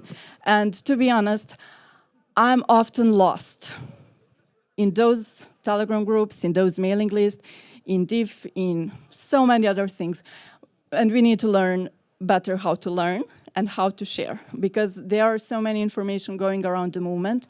And of course, we have like conferences like this, but not every one of us has the opportunity to come and to share and to learn and to connect. So we need to find a way to learn better and to share better. It's very important to have a diverse perspective and expertise for like the cooperation, because if Wikimedia Serbia is doing one thing in one way, let's say Wikimedia Sweden will do that differently in a good way. And maybe we can improve, maybe we can do better. We need to share, we need to discuss, we need to learn. I put here some of the projects that I am amazed by. For example, the Europeana 280 project that I'm sure you are all aware of. It was amazing cooperation with museums, with a lot of museums across Europe. I put joint activities, like when two affiliates work together and they have like that cultural exchange. I love that, but it is very important for also the future, because we are learning, we are sharing, and of course content sharing initiatives like Wikipedian in residence in Serbia. If you want to learn more about it, I'm here. Diversity and inclusion in GLAM. I am a little bit, I won't say worried, but I'm not happy. Because when we talk about diversity and inclusion, we don't talk about GLAM that often, at least from the conversations that I was a part of. So I would like to involve, and I think it will be good for the future to involve more diversity and inclusion. We need to do better in that. We need to engage more underrepresented communities. For example, we have some museums in Serbia that are working with underrepresented communities. They do not have enough resources, they do not have money, they do not have like technology very good. We need to help them, we need to work with them, because most of the times those kind of institutions are not that, let's say, wealthy to work alone. We need to have more inclusive content creation. I was really impressed in the previous session when we were doing Wikimedia Commons. I have only noticed like the notes on the picture that can really help people understand what's going on, and it can really help with the inclusivity of the content we have. We have to have diverse representations and collaborations, as I was telling you about, and we have to have better geographical coverage. That means if I am GLAM manager at Wikimedia Serbia, I will not have cooperations only in Belgrade because it's the easiest for me to make them. People are, let's say, have better resources, I have maybe some connections. No, I will try to do that in other cities in Serbia that do not have that much of resources to work with. Measuring impact is, I think, one issue that we all work with. And sometimes it's very hard to express our activities, our results, our efforts through numbers. But those numbers are very important for institutions of culture that we work with. Because if we don't show them numbers, if we don't show them how many people visited their article on Wikipedia after our cooperation, they will maybe not understand why is it so important to have that article. Because if they do not see few, let's say 10 or 20,000 views in the last month or two, hopefully, they will not understand why that cooperation was important and why should they continue working. So why do we need to show them numbers? We need to show them numbers of content creation, as I was telling you, example of article on Wikipedia. We need to show them numbers of reach. Reach is very important. I was telling you about media representation, and if there is something on Wikipedia or other wiki projects, there is a huge possibility that it will share. Community engagement, our community, other communities, it's always important to show them that more people know about them. Partnership and collaboration success and diversity and inclusion that we have already talked about. And now about flexibility and future. How can we be more flexible? Like, okay, we have Wikimedia projects, but what can we do differently? What can we do better? Sometimes we are not so sure. So in terms of, at least this is my opinion, as I said, I will not give you any solutions today, but this is my point of view and from my experience, we need to gain trust. We need to promote more. Why am I saying this? Because there is still that opinion from institutions of culture that Wikipedia is not reliable enough. If anyone can add it, who knows what's written there? I do not trust in that article. I do not trust in that information. So we need to gain their trust. We need to promote more. We need to promote better. As I'm saying, like promote, okay, everyone knows about Wikipedia, but I was not aware of how Wikipedia works before I started volunteering at Wikimedia Serbia. Like, I had no idea that people were, like, that so many people were doing articles, that if I open some article on Wikipedia, that I don't know how many souls are behind that. So we need to promote how it actually works. We need to gain support. For example, Wikimedia Serbia has a support for Ministry of Culture in doing GLAM activities, doing Wikipedian in residence. And when we say that to institution of culture, they're like, okay, they're maybe doing something good. So you need to gain support from like some other bigger institution or some, let's say, ministry of someone that is pretty reliable in your community or in your country. We need to build strong and long-lasting partnerships. You will invest so much energy into making new ones, which are very important, but we need to make long-lasting. And that is happening in our movement, that we attract new people, that we attract new partnerships, but we do not know how to make them stay. We need to work on that better. So we need to make people stay, volunteers stay, partnerships stay in our movement. We need to improve community involvement and communication. There is also a gap, unfortunately, between Wikimedia affiliates and community. And we need to work better on that. And I am a GLAM manager at Wikimedia Serbia, and I'm always trying to improve that communication with our community, but sometimes there is just a misunderstanding between us, and sometimes unfortunately, some issues come. So we need to work better on that as well. And we need to respond to feedback. So for example, when community tell us that we are not doing something very well, okay, I will not tell them that they are not right. I will try to see their point of view and try to change that. Because they're probably right. I have only one brain that sometimes it's not working. So I will try to respond to that feedback, and I will try to make my work better, to make the work of my affiliate better, and just to improve what we are doing. So what do we also need to do better about the future? We need to educate more. And when I say educate, we need to do that to ourselves. We need to educate ourselves better, how we can do better, but we have to educate other people, our partners, communities, everyone. We all need to learn, we all need to improve. So not only others, we also need to learn. We need to expand global reach. When I say that, I think about our cooperations. For example, Wikimedia Serbia with some of you. If you're interested, I'm really eager to do that. We have to have sustainable practices. As I was saying, there is an issue between having partners stay and work and have like sustainable project that works on itself, but we need also to work on that, and we need to have better cooperations and learnings. And I have 2 more minutes, so do you have any question or any suggestion or anything you would like to add? Yes, please. Okay.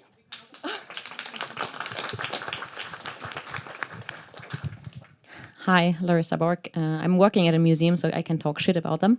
And one of the things that I'm kind of thinking about when you talked about long-lasting partnerships is that I think that we are sometimes too nice to the GLAM work.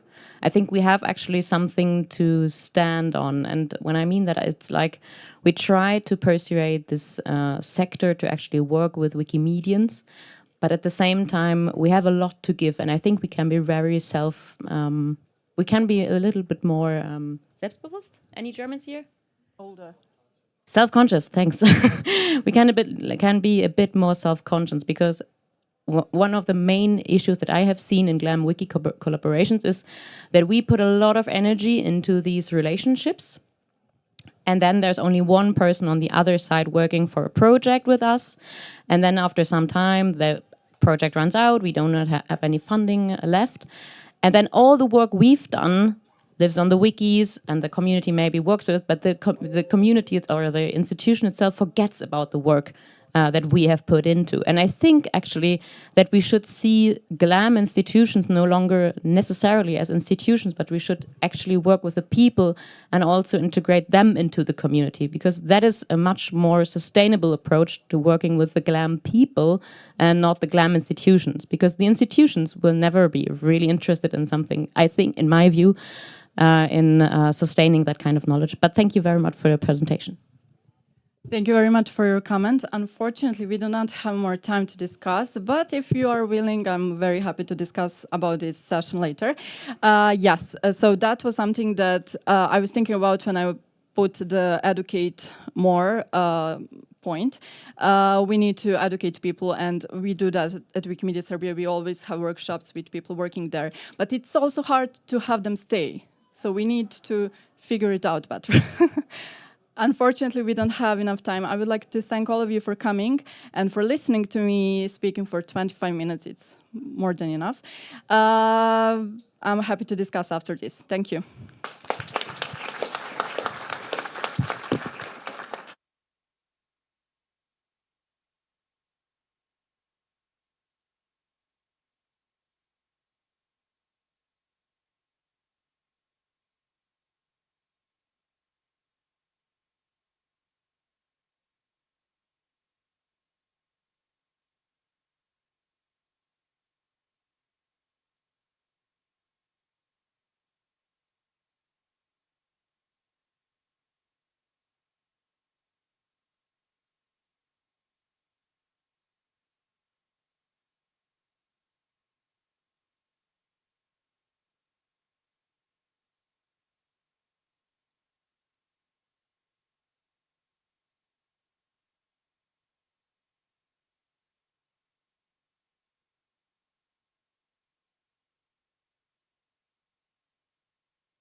Okay.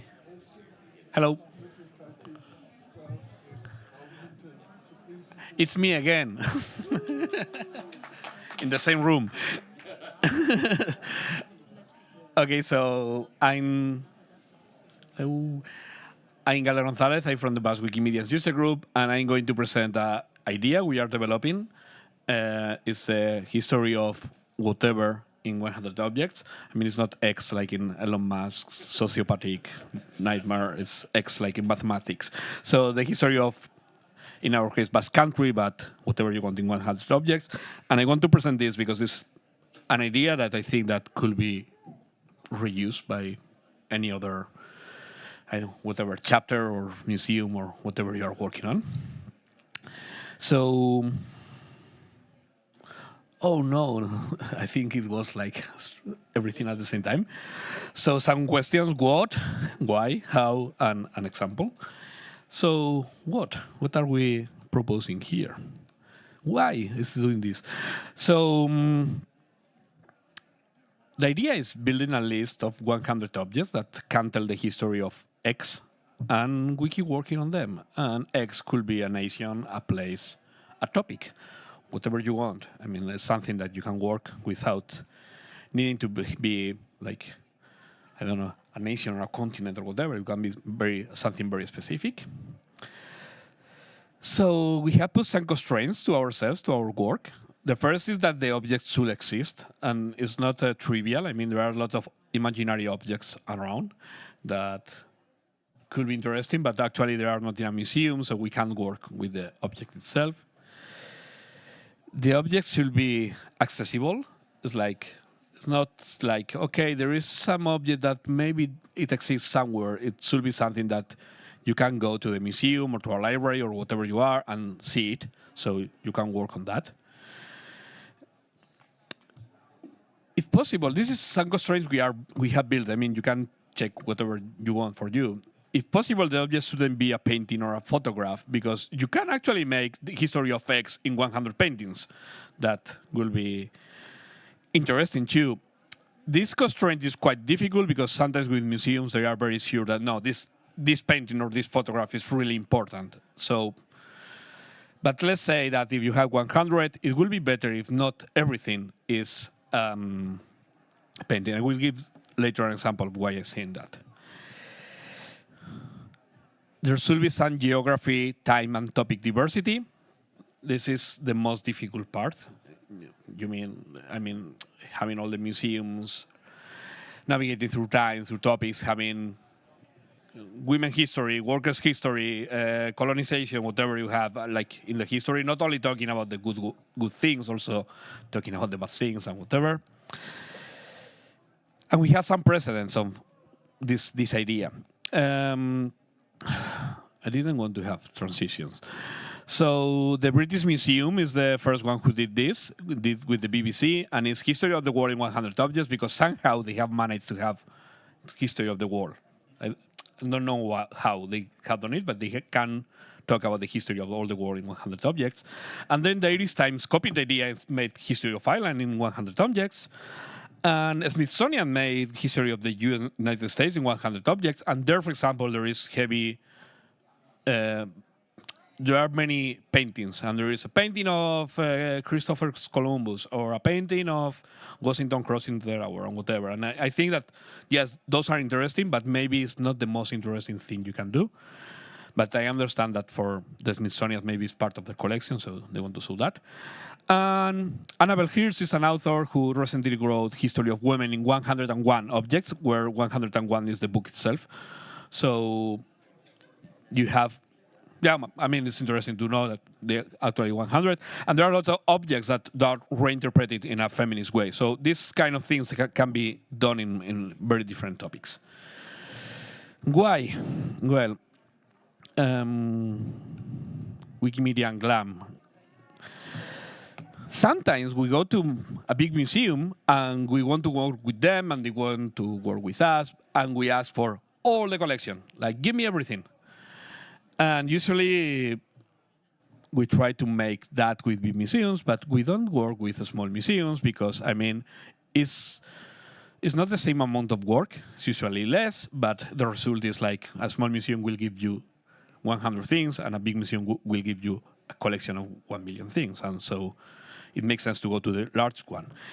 But when we go to a too big museum, and we have some experience here, some of you have experience, well, it's complex. So you are too big, the collection is extremely large, and the results are not always possible. Maybe you have been 2 years working with them, and then they don't want to upload everything to Commons or to Wikidata or whatever, or they have a huge collection of, I don't know, 100,000 coins, which is like, okay, yes, but I can't do any sense with this.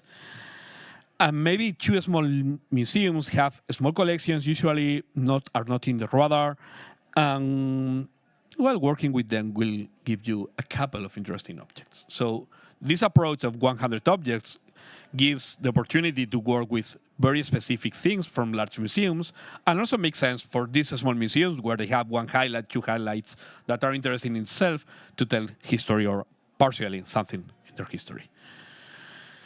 So I'm going to show everything. Yeah, that's it. So what we are proposing with this idea is a curation of knowledge, because it's a funny way to learn about history, to show history. Like you have a curated collection of 100 objects that will show you different things in the collections. Because for museums, it's a good way to show highlights and improve our relations with them. I mean, even a large museum wouldn't be hesitant to give you 6, 7 good pictures of some really relevant objects. Maybe they don't want to give you 100,000 things, but maybe 6 is okay for them. And for small museums, it's like, oh, happy to have you here, and we are working together in the same way. So for them, it's also important. And for Wikimedia, because we want to be the central infrastructure of free knowledge, so having more than articles is also relevant. Having other things that are curated content may be also relevant.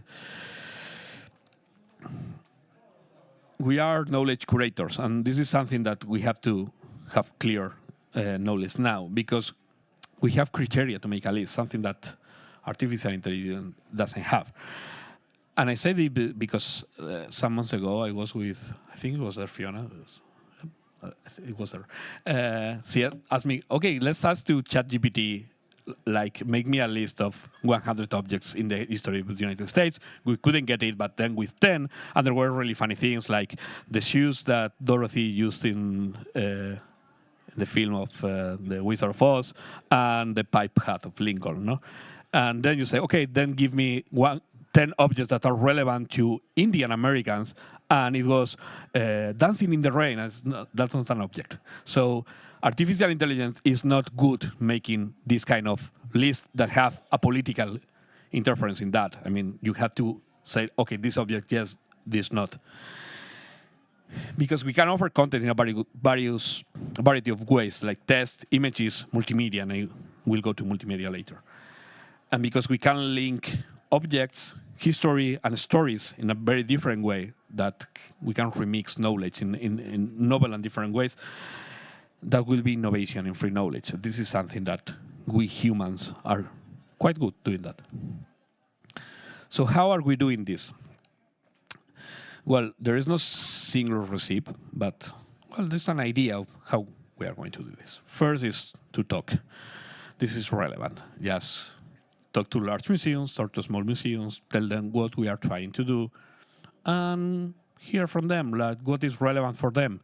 This is something that has been quite interesting for us, like going to a museum with a very clear idea, like we want in this museum is these 2 pieces are really relevant, and when you talk to them, they are very proud of a maybe very random object that is there and has a very interesting story behind. So for them, talking and saying, oh, yes, people come to this museum to see this, but actually it will be more relevant, this one. This is quite an interesting thing we are doing with them. Then you have to build a first and maybe large list with their answers, like, okay, we are going to have more than 100 objects. And there is a problem there because every museum is like, okay, give me 2 objects, and oh, don't you want this third one? This is happening to us. Then you have to discuss, and this is the most difficult part. We are discussing in 2 ways. One with the scholars in the universities, like, okay, we are trying to build a list of 100 objects. We have more than 100. What will be out and what should be in, and also with Wikimedians, like, let's discuss, because this is a project in Wikimedia. So we have very parallel discussions where some objects get out and some others get in. This is the most important things, because sometimes people is very good saying you should add this, but when you say, okay, what should I remove? It's not so easy, because it's, okay, which is a trade-off of one or the other, because it's making a list of 100. And then you have to rebuild everything, like go again to the museum, say, okay, you say me that these 3 pieces are really important, but we are think that maybe this other one will be important. We have been talking with scholars, and Wikimedians also have their choices and whatever, and so we are going to work on that. Our approach is having, again, asking for more than 100. So if you want to give me information about this other object that will be not part of the list, it's good for you to make it, and we are going to work also on this object. So in the large, what we are asking them is we don't ask them for everything, just a small set of objects, which is not a big concern for them. Like, okay, yeah, we have catalogs, we have books, we have a lot of information about those. And for small, we put the small museums at the same level and give high value to beloved objects for them. For building, we have worked with the idea of must. Some objects are pretty obvious, like, okay, yeah, this is obvious, this is in this museum, let's talk about that. And some other are like surprising objects, different point of views, unexpected proposals. And people sometimes say like, okay, I think that in this museum, actually there is this piece of work that is really strange to find it. And then, well, we can start a quest to get some images for that. And also, I have some funny things after that if you want to like go into a museum with another identity to take photos and these kind of things. And then the discussion is difficult, because with the scholars, well, it's more important for us, in our point of view, to take inspiration from uncover topics, like what is really missing here. And so our approach now, mostly we have talked to an anthropologist and to a religious objects historian. So we have very different points of view of what should be in. Well, Wikimedians, because obviously we are Wikimedians. The constraint is if you propose to us something, you have to say what will you remove and why. And remember the constraints. So people don't ask for things that doesn't exist, for example. Okay, so that I said, rebuilding the list and asking for as much documentation as possible. We have found that many museums have actually 300 pages books about very specific objects. So if you go to them and ask, we want information for them, you could get a nice souvenir back home, because it's like, okay, this is a book, take it and do whatever you want. It's a lot of work then making an article about a full book, but it's something that you can work on. So we have an example that is the history of the Basque Country in 100 objects. And there is a link there which could be open, I think, now.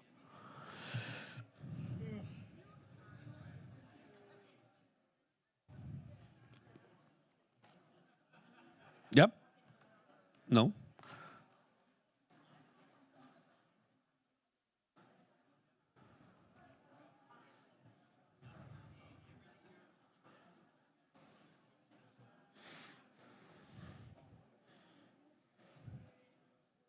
Can you open it, or? But in the, I mean here.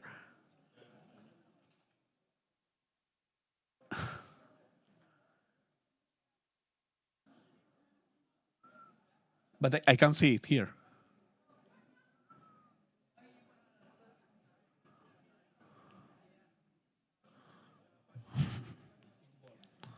Yes, I know it works, but I wanted to show here for everyone, because it's Basque and you won't understand it. Okay, yeah, this is. So this will be the place where we explain what it is. And if you click in the second one,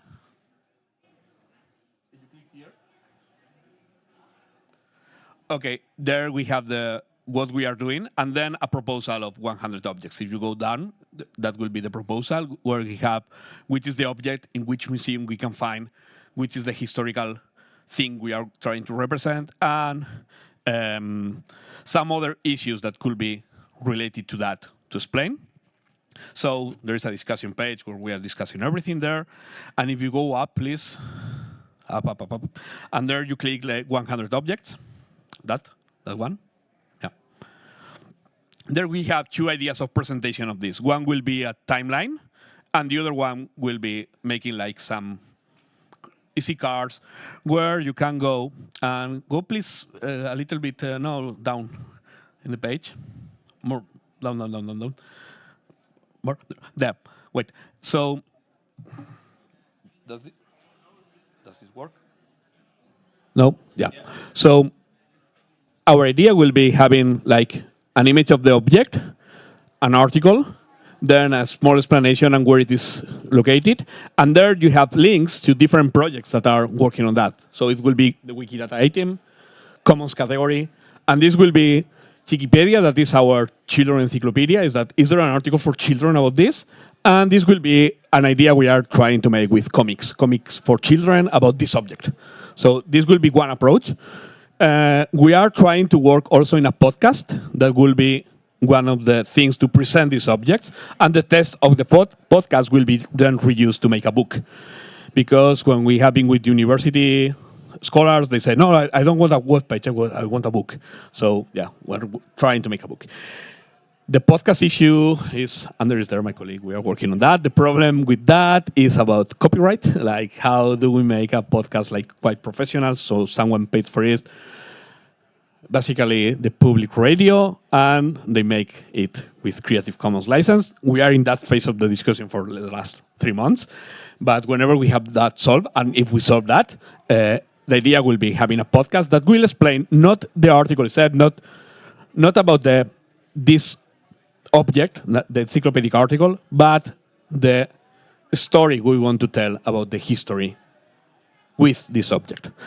This is something I talked to Andrew some months ago. It's like, how do we present tangential information that is not the Wikipedia article that sometimes talks about, I don't know, size or whatever of the object, but some historical thing that is related to this object. So this will be the idea. We have 4 years, so I think we will get it done. We are also asking the museums for high quality images. And sometimes we are going to museums to take the images themselves if it's easier, or if there will be some copyright issues with them that sometimes the museum curator said, better if you can take the photos because I have lots of bureaucracy to leave you one photo and it's easier to do that. So we can go back to the presentation, please. Okay, so some ideas and I'm going to turn this off. Some ideas and some problems that we have find, and I think they're relevant to know that they exist.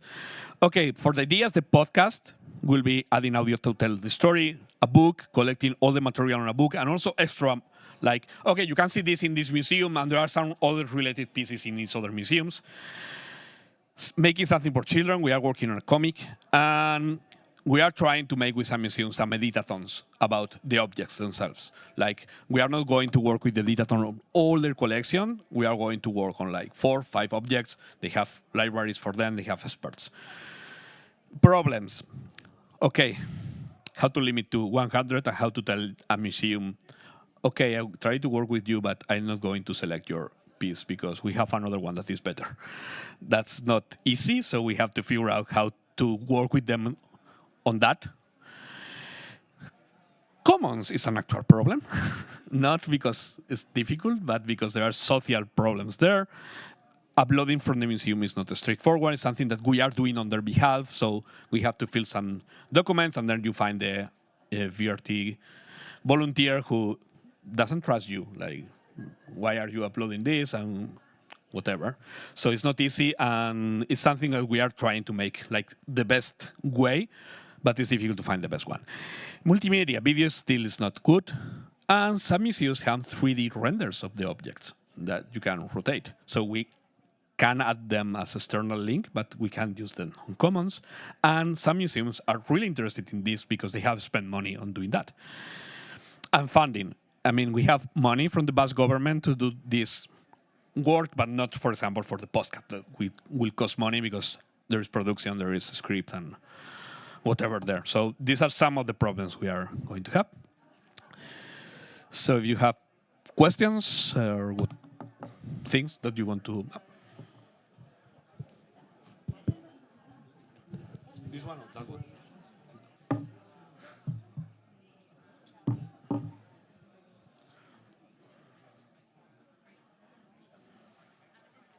Thanks, Ale.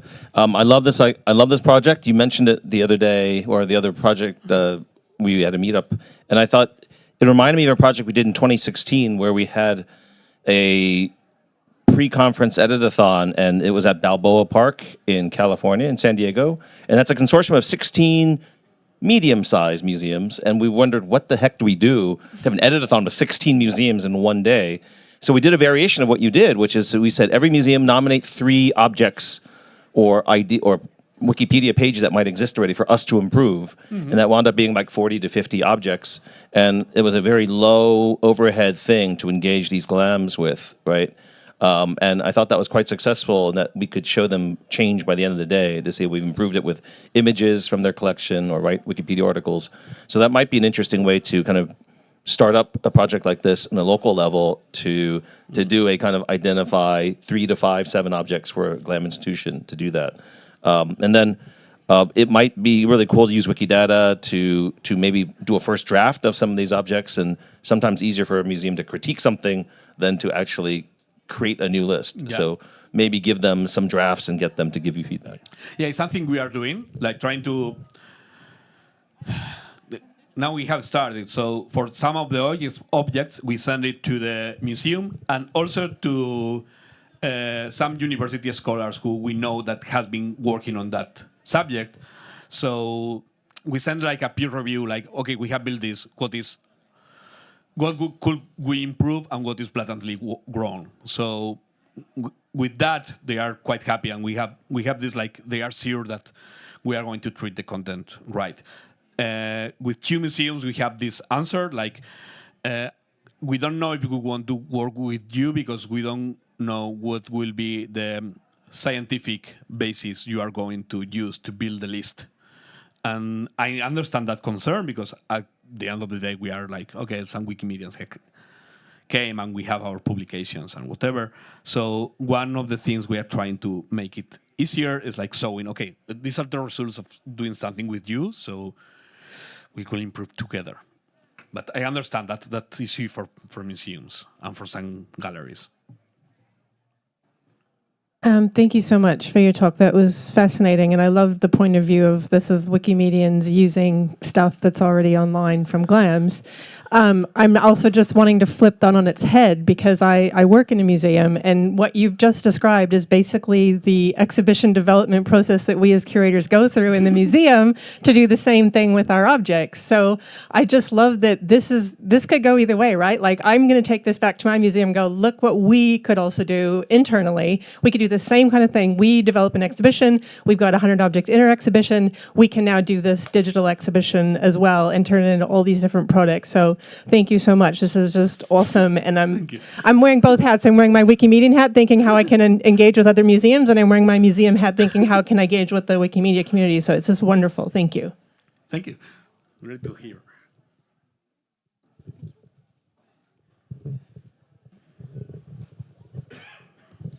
I also love what you have done there. It's a bit similar what we have also done in Estonia, but I mean, you have gotten far further than we have.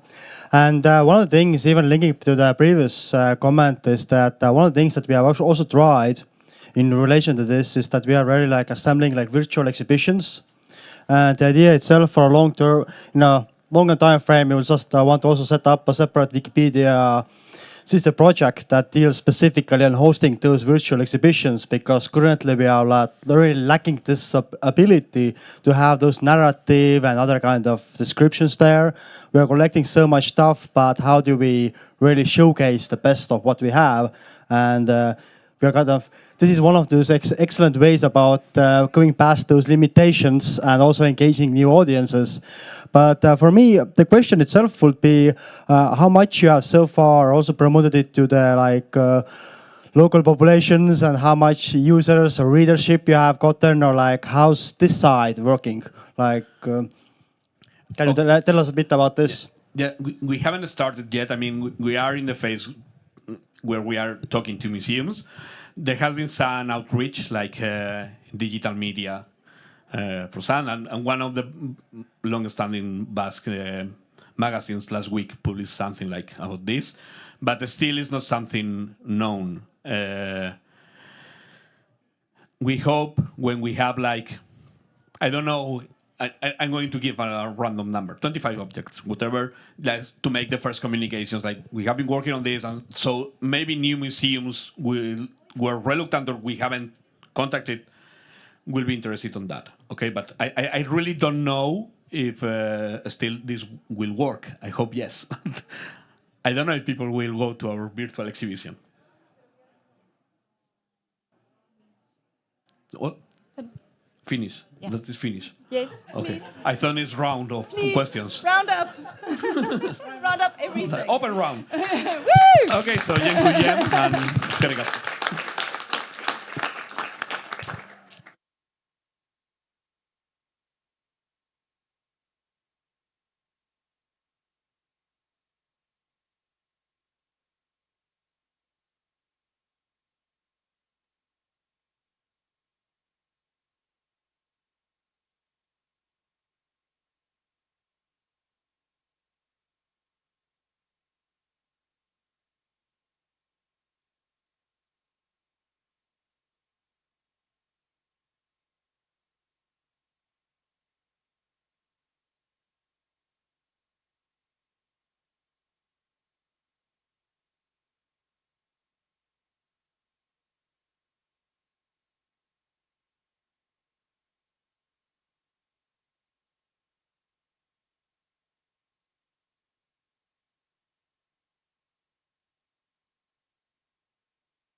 Sorry.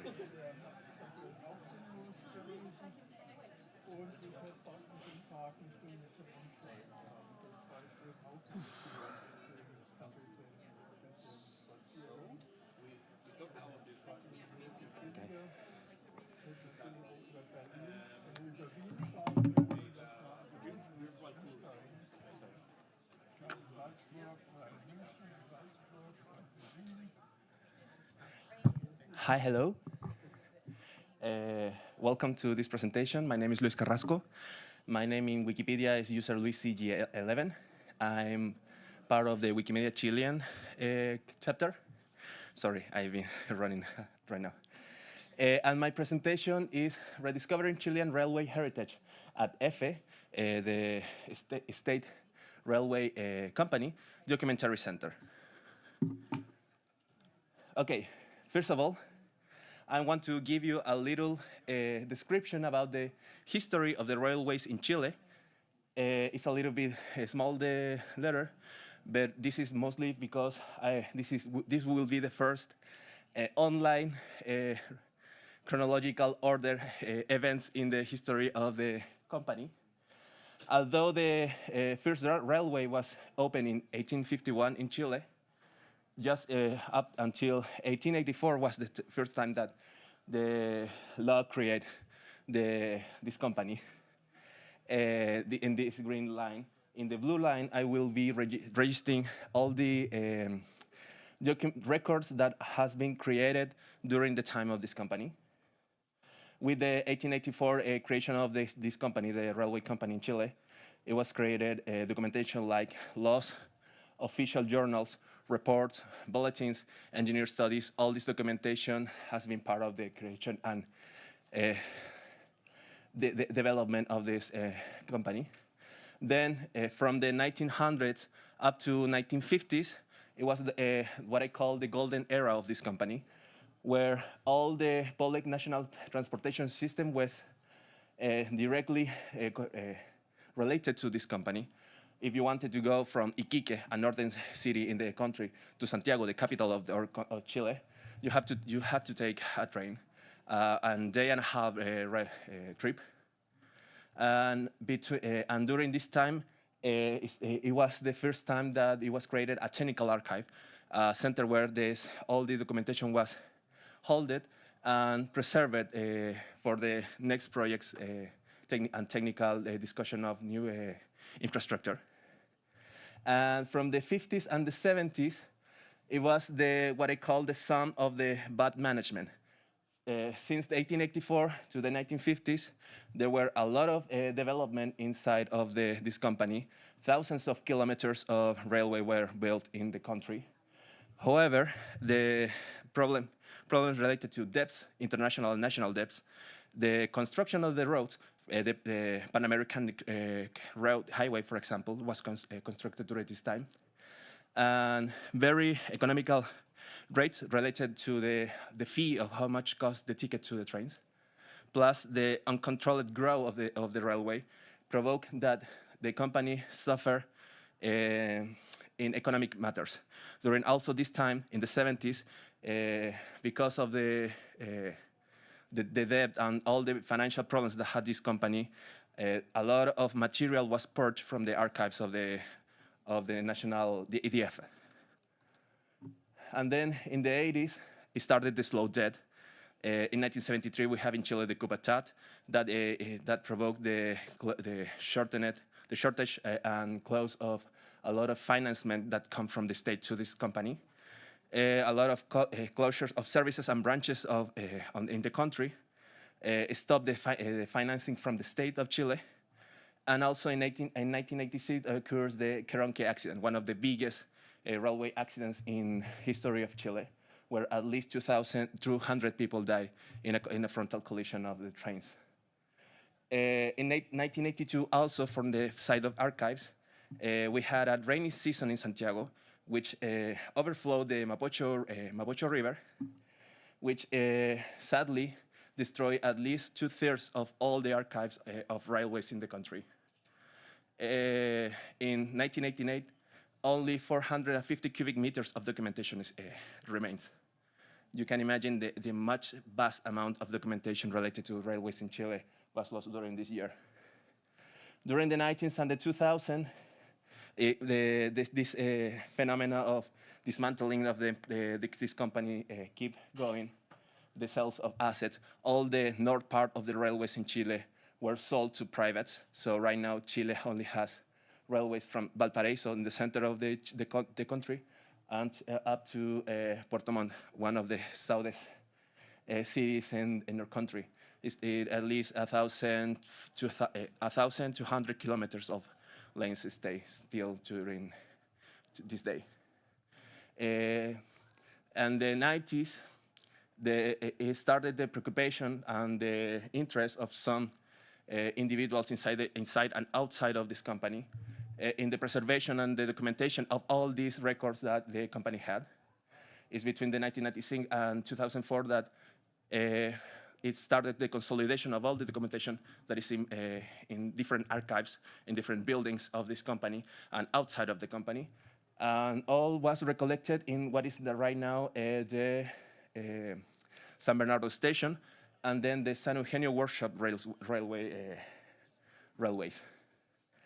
During also this time, in the yellow line, you can see that in 2001, Wikipedia is born. In 2005, the first railway articles related to Chilean infrastructure were created. And during the 2020s, the company started to regrow and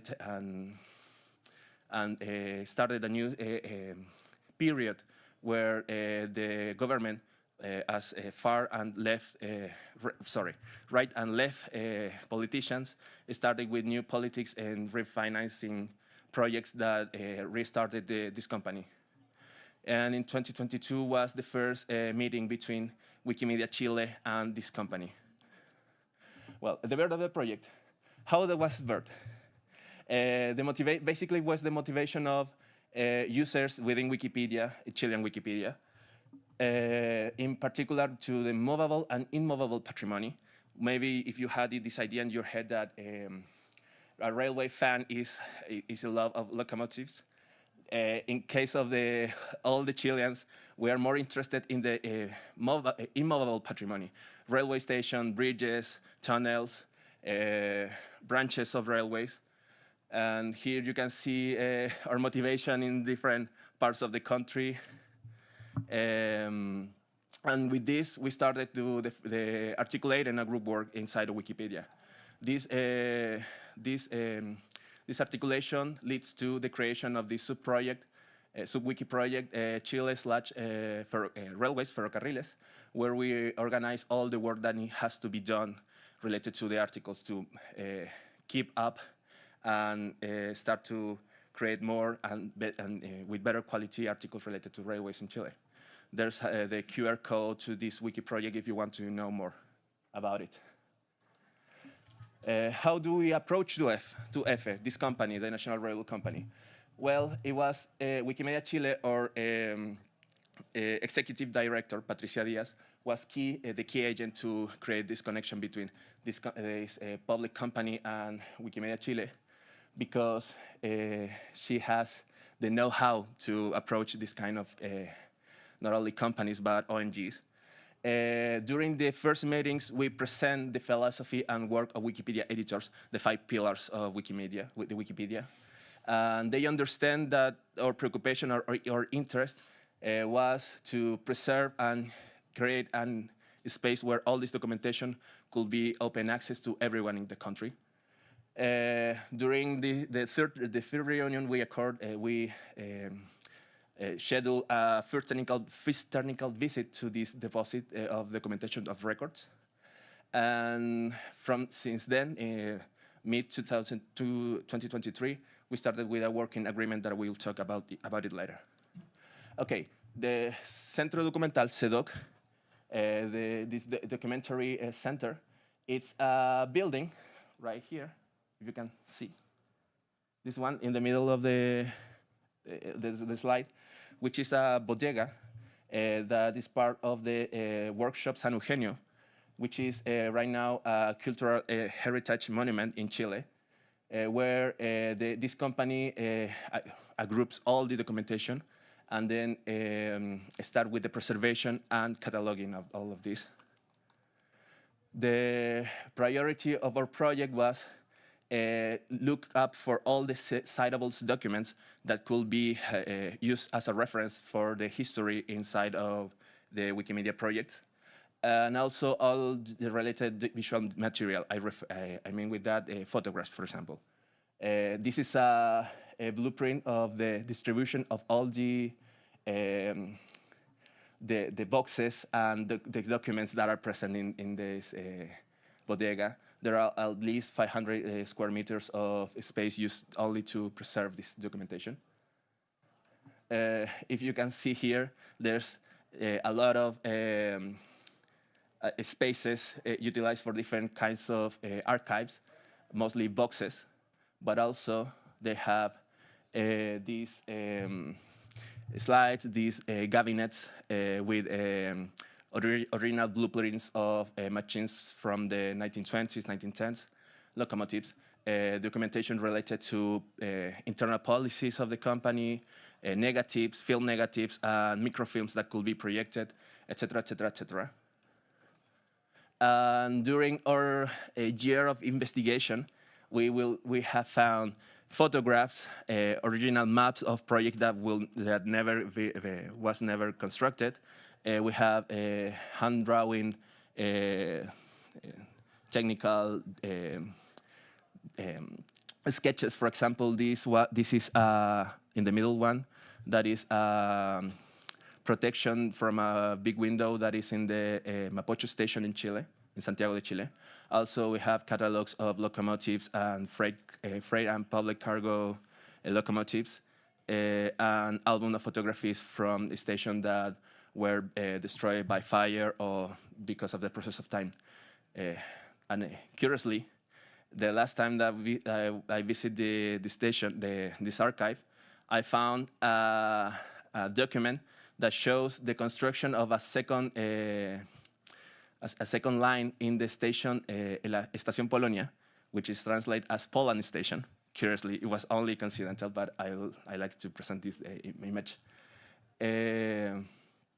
And as I told you before, our main goals are the support FS documentary preservation work. They have their own team related to this, but because of budgetary restrictions or they don't have enough knowledge of how to handle all this documentation, Wikimedia Chile offers the experience that has this group of users that has been that we had from the last 10, 15 years with working with others ONGs related also with the preservation and digitalization of documentation.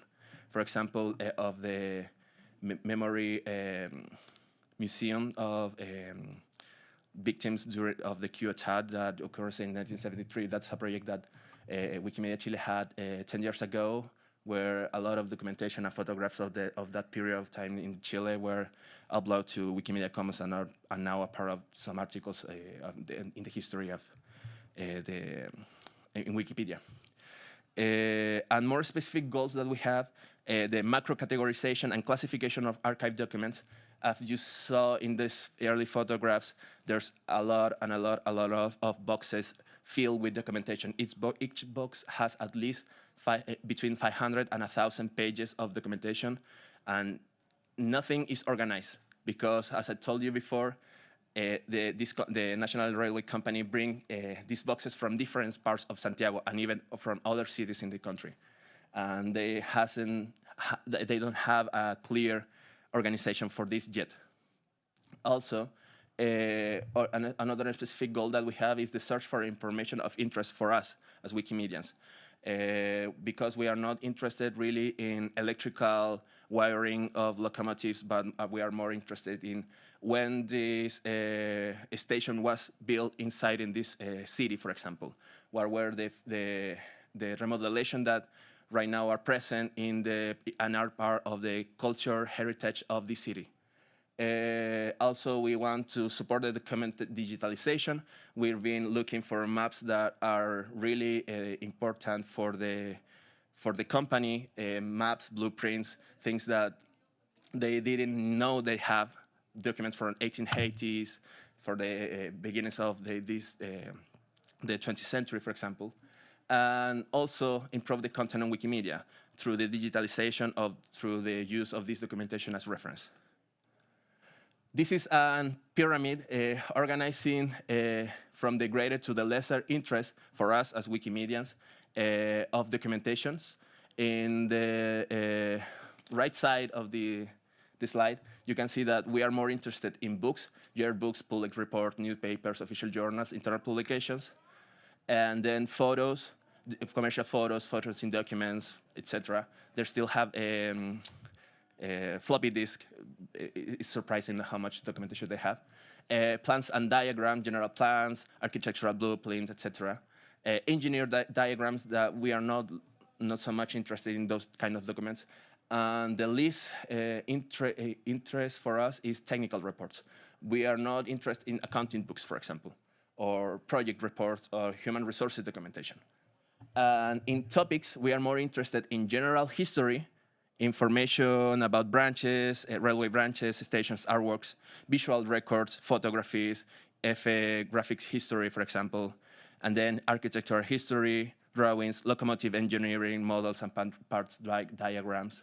And the list that we are interested in is in department management files, HR, operations, investigation, etc. And you see here photographs. We are being digitalized some of these images, and also some parts of the books that they have in archives. We're being uploading to Wikisource, for example, and all of this we're being put it together in articles in Wikipedia in Spanish. For example, the history of railways in Chile.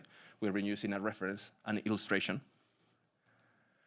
And one of really interest project that we found, and this is one of the examples that this company doesn't know that they have this documentation. During by the end of the decade of 1940, there was a project inside of the government of Chile of the construction of a railway from Puerto Montt to the southern part of Chile, to Puerto Varas. During all these islands that maybe you can recognize in the maps of Chile, where the country started to disaggregate in this small island, there was a study, a 6-year study, looking for the construction of at least 1,500 kilometers of new railways during this part of the country. These are the original maps that were drawn and presented to the government, but they forgot about it. We found it last year during December using QGIS and this other tool that I cannot remember, Mapbox, if I can remember correctly. We plotted all the railway, and then we uploaded as data to Wikimedia Commons, and now this map is present in the article of Plan Ferroviario en las provincias de Aysén y Chiloé, the railway plan in the provinces of Aysén and Chiloé. And then, as I told you, it is right now illustrated the Wikipedia article. Why is this work important? Heritage and identity. As I told you before, the country has lost a lot of history during these 140 years, not only in the loss of records during 1982, but also because all of the history hasn't been uploaded to the internet, and a lot of people doesn't know the name of their own places, their own neighborhood. For example, Polonia Station, as I told you before, Poland Station, is a place where live less than 1,000 people, and the name was changed in the 1952 because the owner of that land has a right-hand man, a man that supports him in all these projects, that was Polish. And that information was lost in time. They don't have that knowledge. I uploaded to the Wikipedia article 2 years ago, for example. Preservation of history. All this documentation, even if there are sealed in boxes, they still have mold. And rats also are part of this center. So they are been trying to preserve this documentation, but they have been having problems. And finally, the free access to public domain documents. All this documentation, because of law in Chile, They have passed 70 years, so right now it's public domain. But because they hasn't been digitalized, it's in free access to the public. What is EFE doing? As I told you before, we are working on an agreement between Wikimedia Chile and EFE, where they recognize all of work to be in public domain. They also have a team scanning material, but because they have limited resources, they cannot work in a lot really fast. They're taking their time because of limitation of time and manpower. And also, EFE created last year EFE Cultura, which is a department inside of this company that is currently working in the preservation and identification of all the patrimonial elements, mobile and immobile elements of the company. But also they are working, for example, in an event that is inaugurated in this month, in August, celebrating the 140 years of the company. And also they've been working in, for example, the Heritage Day, that is an event in Chile where all these heritage places are open to the public so they can look inside of it. Because there's not enough resources to keep it open all year, we have special dates in Chile. All this work have been voluntary from Chilean users. There's 2 free users that have been working with the archive. We have a lot of plans, but sadly we are short of time and hands in the work on this. And also, EFE Cultura is a project that us as Wikipedians and the company been working together to recollect some information that they can use in the event now in August. Necessary supplies that we need, time, because this project is a big project, and also resources. We are working in obtaining more scanners to help to agilize, to get faster results in the digitalization of this material. And in long-term ideas, this is an idea really floating inside my head. The management system of all this material in the documentation center, basically a software that allows entering information, categorization, database management, inventory, organization, suggestion, and labeling of all the materials semi-automatically. Basically, a database that helps to organize all the information. I have to, in the acknowledgement, I have to thank EFE for believing in our project. And all the people that works in the documental center, Wikimedia Chile and their team, they have been also a lot of help, and all of friends that we been making along the way. And thank you. Questions? There first. There's got the microphone, and here. Can you tell everyone the story when you got accidentally locked in the warehouse by the people that work in the rival company? That's really good. That's a really good story. Thank you so much for revive that trauma. Okay, so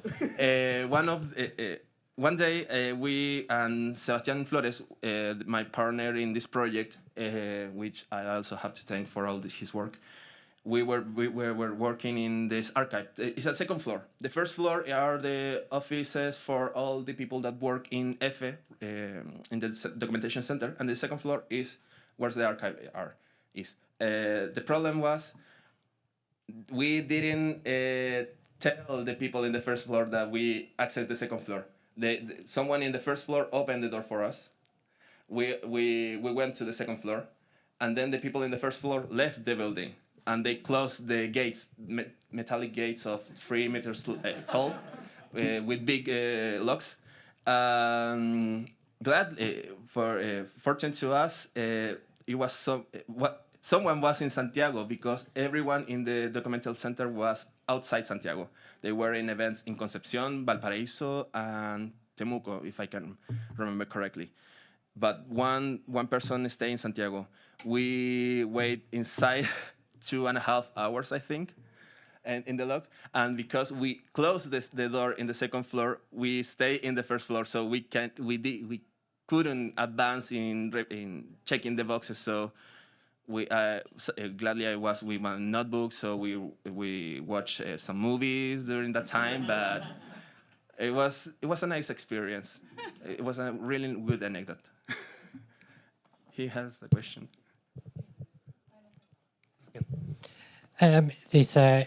If a cultura sounds a little bit like Switzerland's SBB Historic, which is very active on Commons, as you probably know, the Swiss Railway Historic organization. So I wonder, are you maybe in contact with them? Maybe as they're so active on Wikimedia Commons, maybe they could help with your project. You could have an exchange. I don't know.